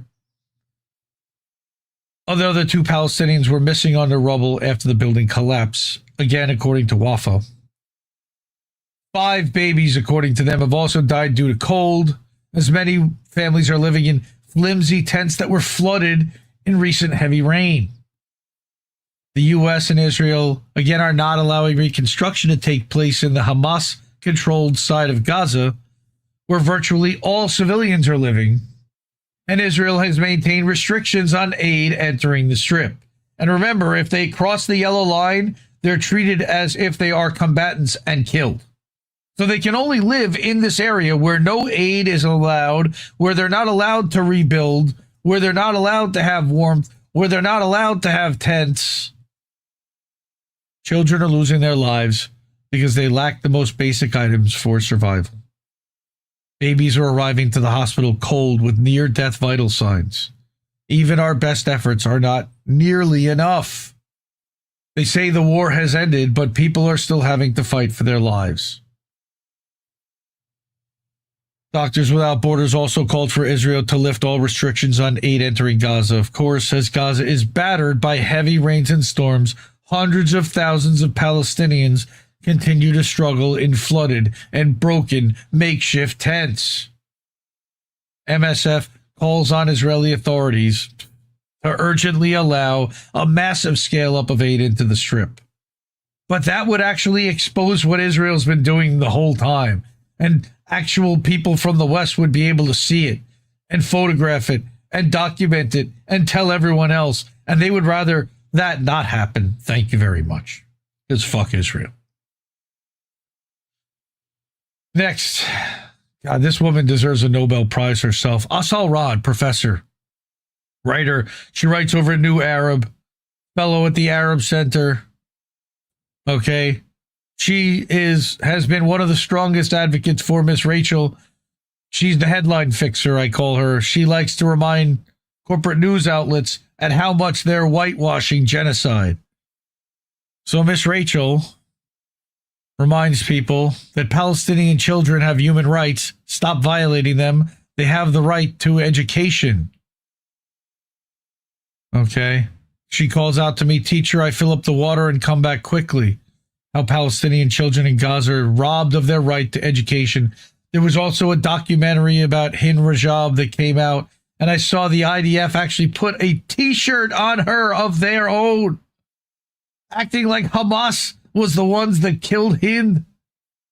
Absolute disgrace, gaslighting. 355 bullets from IDF soldiers, IDF cowards, with the rest of her family and medics. We're still relying on Miss Rachel to advocate for the rights of Palestinian children because world leaders refuse to do so. Follow Asal Rad over on Twitter or over on Substack if you can. If you're not already, what are you doing? All right, here we go. The Associated Press, and we talked about West Bank earlier. How about Israel's cabinet approving a proposal for 19 new settlements in the occupied West Bank? And Smotrich is claiming that Netanyahu was the one insisting, but we all know that all of them are down with it and have been fighting for it and pushing for it. They're just pushing bullshit. Fuck Israel for that. Next, I had a question about how this guy happened to get in.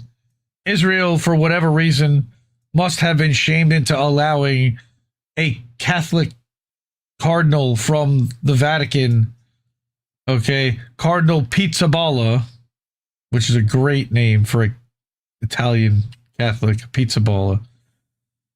Displaced Christian children, descendants of one of the very oldest Christian communities, sing carols to welcome Cardinal Pizzaballa to Gaza yesterday to visit one of the few Catholic churches that are still remaining.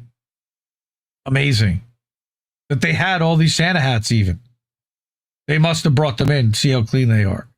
Because after 2 years of bombing, you know that there's nowhere to get clean Santa hats in Palestine. Okay. More about Pizzaballa. Ihab Hassan says, Cardinal Pier Battista Pizzaballa, the Latin Patriarch of Jerusalem, visits the Holy Family Catholic Parish in Gaza City ahead of Christmas and will lead the Christmas Mass there. An extraordinary cardinal. So a little bit of light, a little bit of positivity, a little bit of happiness. And look at this scene, which is, again, horrific. Cardinal, again, Pizzaballa, goes to different displacement camps in Gaza City. This looks like it's AI. This looks like ChatGPT. Could you imagine? Look at these. We are causing this. Children to have to live in tents on beaches like Bedouins. And there's this cardinal blessing the area for whatever that's worth. At least he's trying. Then there's this motherfucker, Jonathan Greenblatt. And I'm not a big fan of InfoLib News or Chris Menahan, but when they call it out and they call it out, they call it out. This is unbelievable.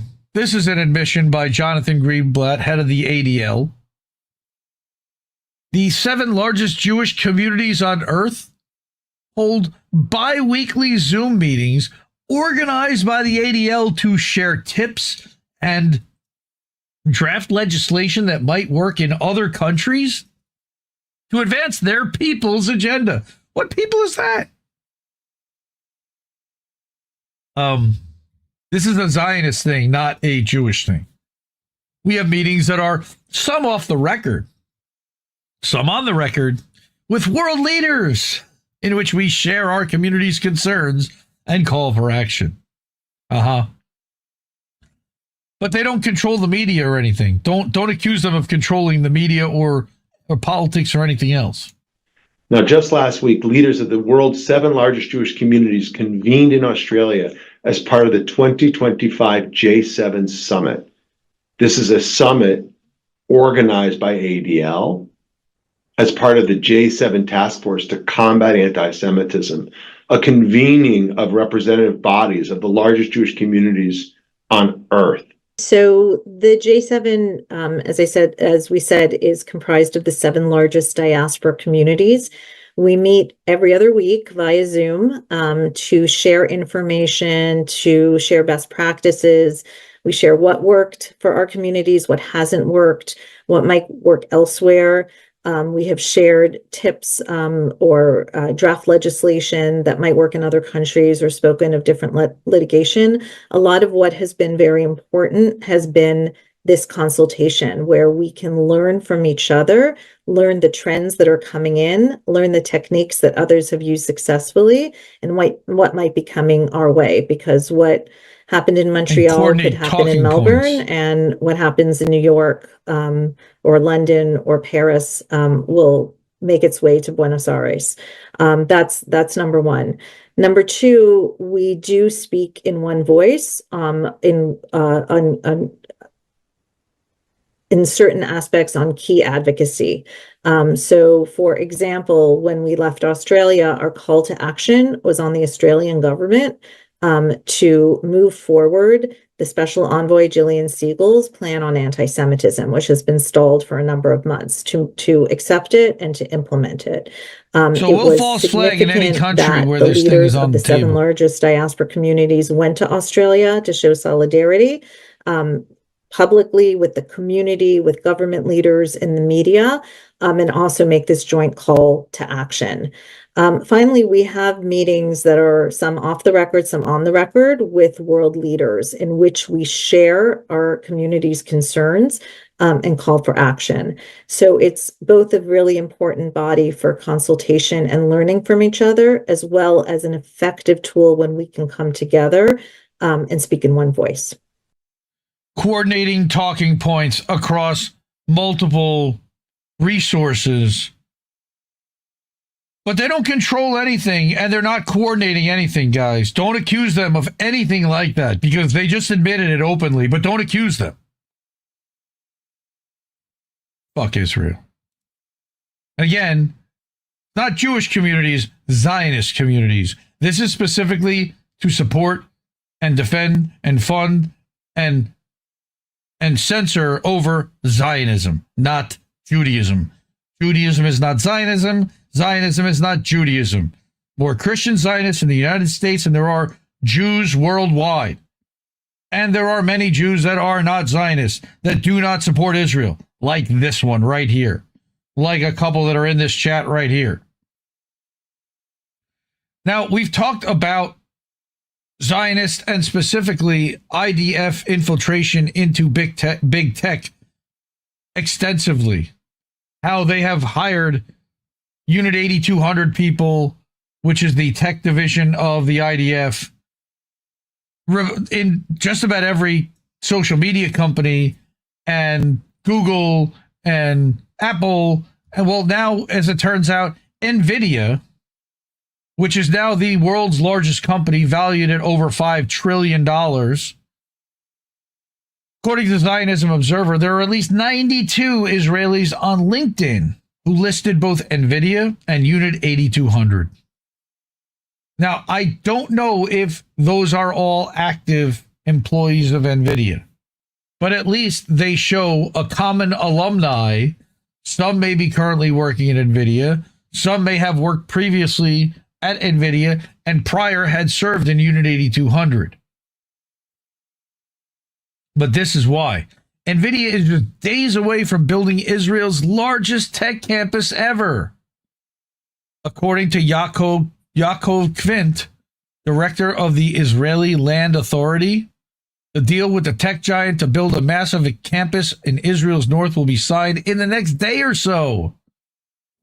It'll be something the likes of which has never been seen before in Israel. 160,000 square meters to house approximately 8,000 workers. That's about 30% larger than their Silicon Valley campus. Horrible. This isn't the only investment the world's most valuable company is making in what Dan Senior calls the startup nation. In southern Israel, Nvidia is tripling the size of its R&D center there in Beersheba. In November, they reached 5,000 Israeli employees, making Israel its largest R&D center outside the United States. So, Nvidia is a major proponent, supporter, and advocate for Zionism. Keep that in mind. They're also the ones that are fueling all the data centers and funding all the lobbying on behalf of it. And again, you've got this circular thing with OpenAI and Nvidia and Microsoft and Amazon, where they're all just passing money back and forth and back and forth. Golden Monarch going crazy. And Golden Monarch, to his credit, was talking to me about Jensen Huang like a month or two or longer ago about how he was like a staunch Zionist. And it doesn't really surprise me because of all the tech people that are coming out of Israel. Like, that's what they're cheaper and they're sustaining and growing that industry, not realizing that they're letting the fox into the fucking hen house. This will all be turned against them in the end. Fuck Israel. And fuck Nvidia. Next. Now, this was from back in November. And I've talked before about the infiltration that Israel and Israeli media and the campaign that they had set forth to infiltrate American media and specific American groups that were being targeted. So this is an article in the Palestine News Network website, english.pnn.ps. I've never heard of Palestine News Network before this. They were shared in the Israel-Palestine News website. From churches to ChatGPT, Israeli contracts worth millions aim to influence U.S. public opinion. And again, I know I've talked about a lot of these before, but I wanted to bring this one because this is like a nice little rehash overview summary of all of the, not all of, but a lot of the efforts that have happened to coordinate Hasbara propaganda. All right. Now, this is why I brought this also. The projects are funded through the German company, Havas Media. This is to give Israel a layer of disconnect. Well, it's not us, it's Havas. Who hired Havas to do the propaganda? Havas serves as the executive intermediary. The documents indicate that Israel has paid over $100 million through this channel since 2018 already to promote and finance media campaigns in the U.S. Now they've targeted $750 million for 2026, a 5x. The largest of these contracts was signed in August with Clock Tower X, which is owned by Brad Parscale that ran the Trump digital campaign for 2016 and 2020. Okay, the $6 million 4-month deal provides strategic consulting and planning and the execution of a comprehensive campaign in the U.S. to combat anti-Semitism.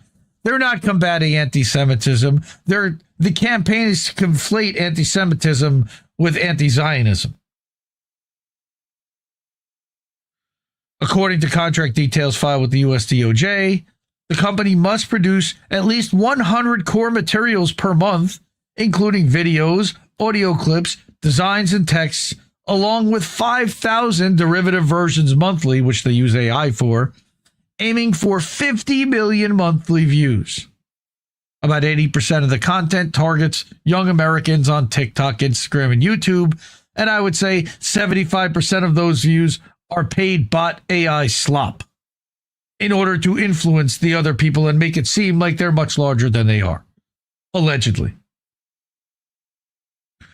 focusing on conservative church audiences, which again, we've talked about, but Haaretz reported that much of the campaign's messaging is distributed through Salem Media Network, a conservative Christian media conglomerate owning more than 200 radio stations and websites across the U.S., okay, where you have Parscale again appointed this year as their network's chief strategy officer. How convenient. So first, Parscale gets money for this entity, Clock Tower. Then he's getting money through Salem Media Network.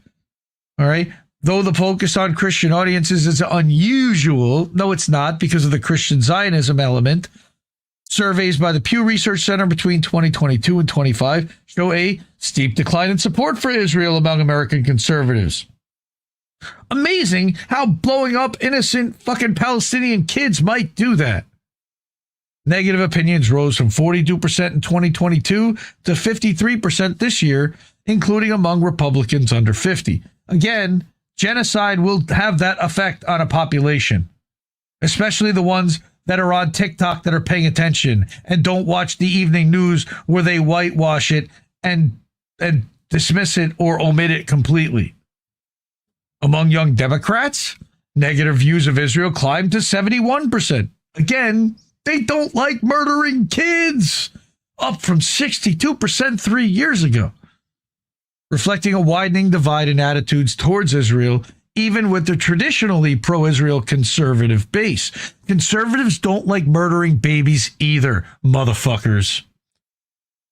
A 2024 report by Tel Aviv University's Center for the Study of the United States identified a similar trend among young evangelicals who've become more critical of Israel, a shift attributed to images of destruction in Gaza and the waning impact of traditional Israeli PR. You mean Hasbara, lying, bullshit, made up fear porn?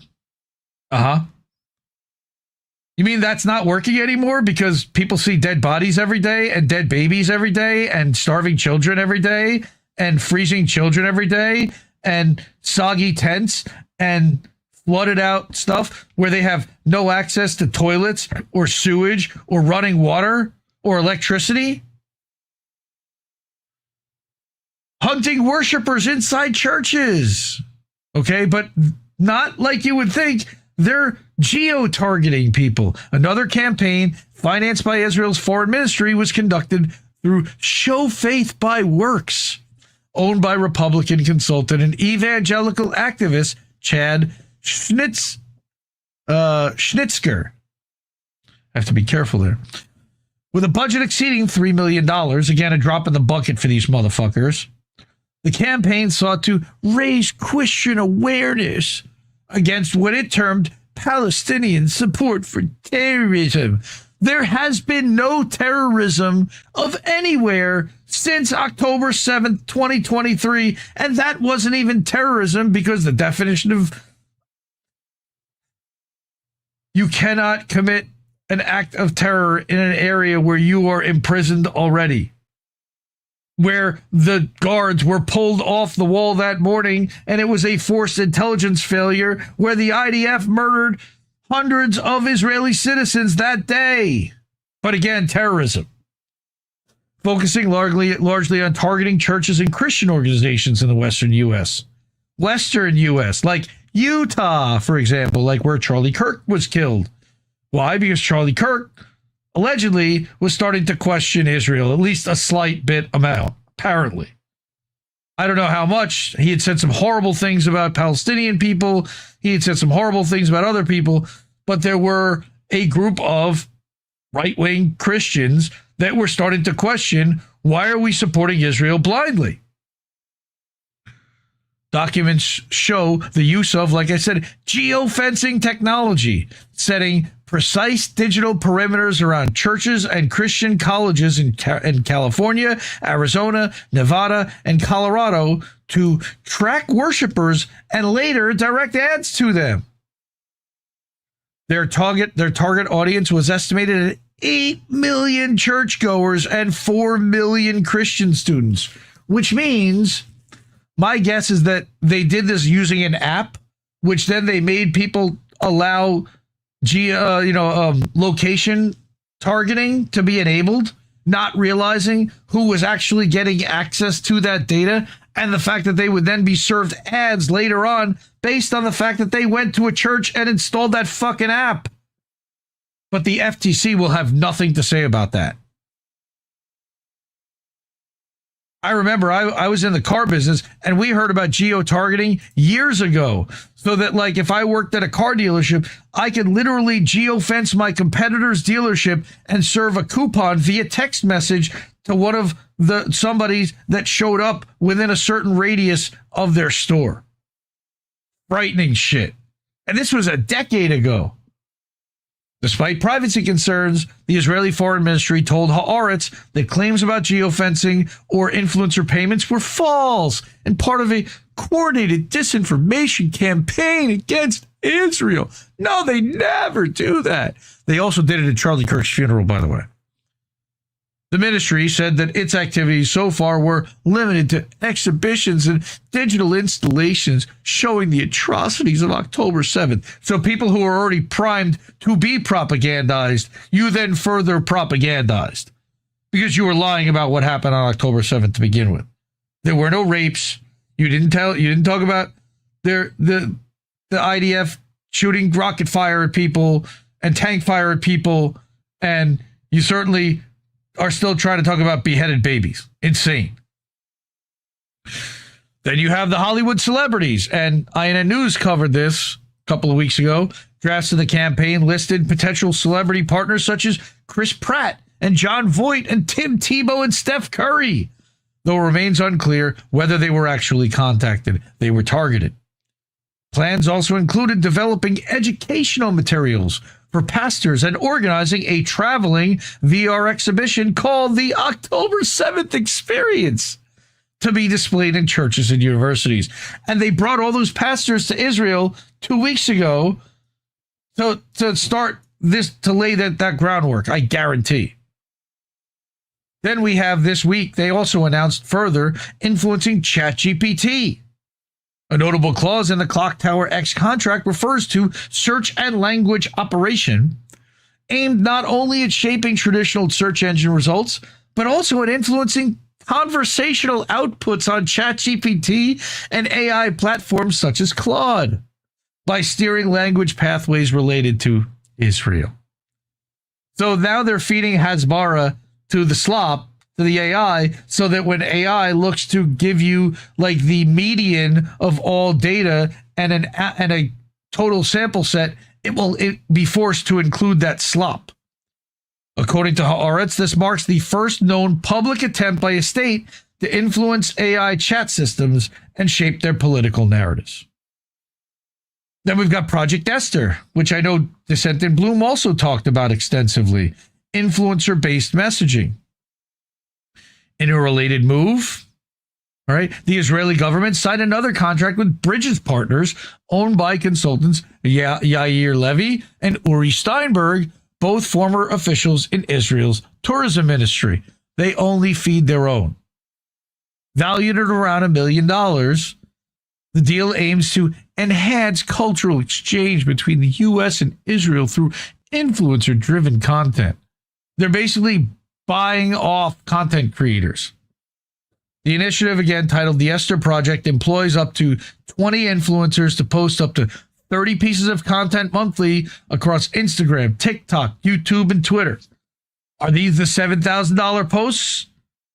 Sounds like it, from fees ranging from several thousand to tens of thousands of dollars, depending on how big a platform that you have. The documents mention that one of the beneficiaries is a media advisor who previously worked with Netanyahu and the families of Israeli hostages. Remember that all the hostages have been returned, at least the living ones. There have been several that are still under rubble that they can't get to. Who are these people? Thank you to whoever just hooked us up there. Oz the Boomer, thank you, brother. I don't know why that thing is slid over there. It shouldn't be.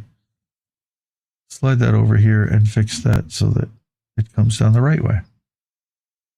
All right. Then we have their tech war room, which again, they're bragging about this stuff, but it's anti-Semitic to accuse them of coordinating this stuff, right? Of influence campaigns. According to Haaretz, these contracts form part of a broader Israeli strategy to deploy AI in influence operations. Internal documents reveal a plan named Project Max, developed under the Voices of Israel division of the Diaspora Affairs Ministry. Literally, they have a propaganda division of their government aimed at combating delegitimization of Israel through AI and big data analytics. The noticers are noticing, and we can't allow that, so we have to counter that with $750 million of propaganda. The plan envisions a technological war room equipped with monitoring, publishing, and activation systems, combining human influencers and automated bots programmed to generate pro-Israel propaganda. Holy shit.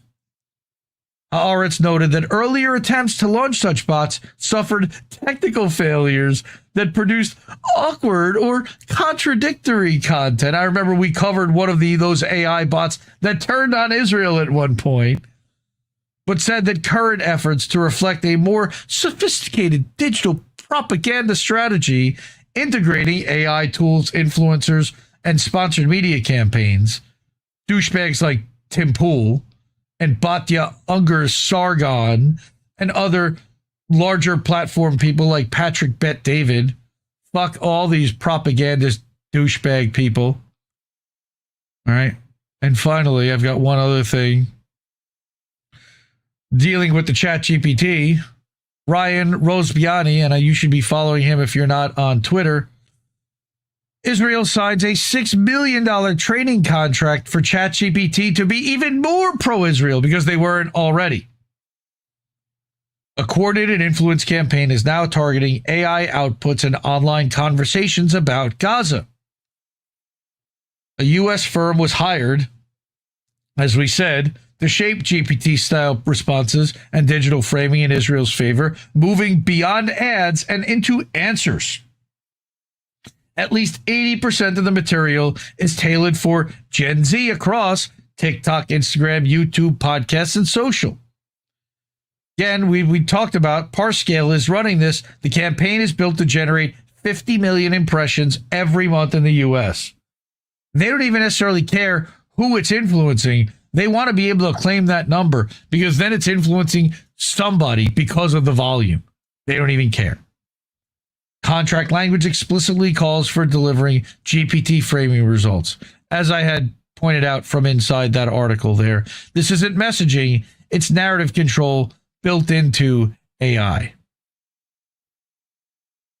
It was always Chat GIPTI, Generative Israel Propaganda Text Interface. And I can't go too far down in the comments or you're going to get something that really is antiseptic. But fuck Netanyahu, fuck Israel, fuck OpenAI, and all these propagandist douchebags. And that's the end of our Fuck Israel segment for the night, fam. We made it. Thank you. Thanks for sticking with me for it. Algorithms are anti-Semitic, apparently.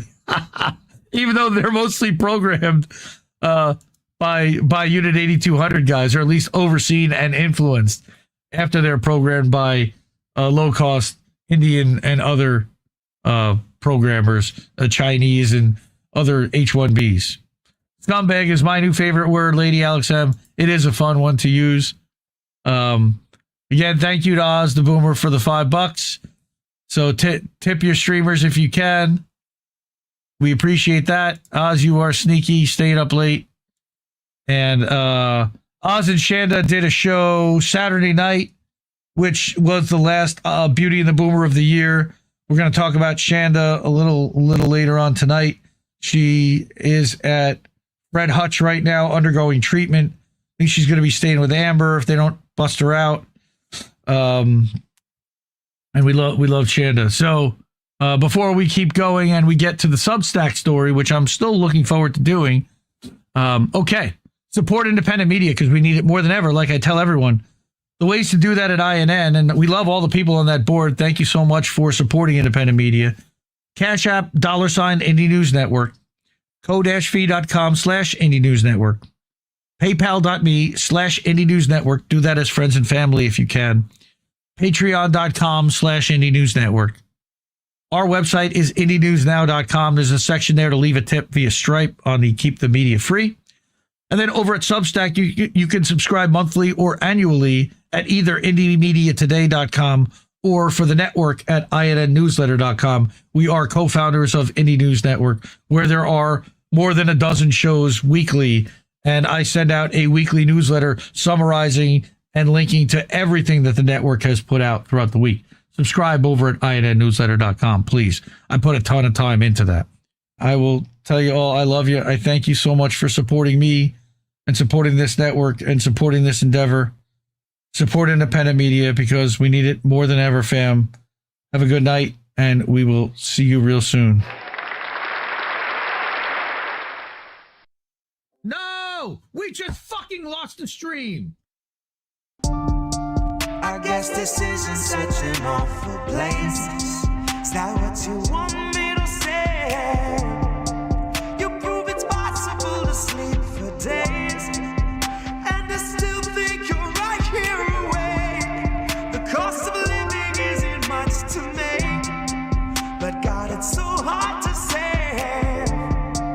And when they told you everything was safe, were you safe?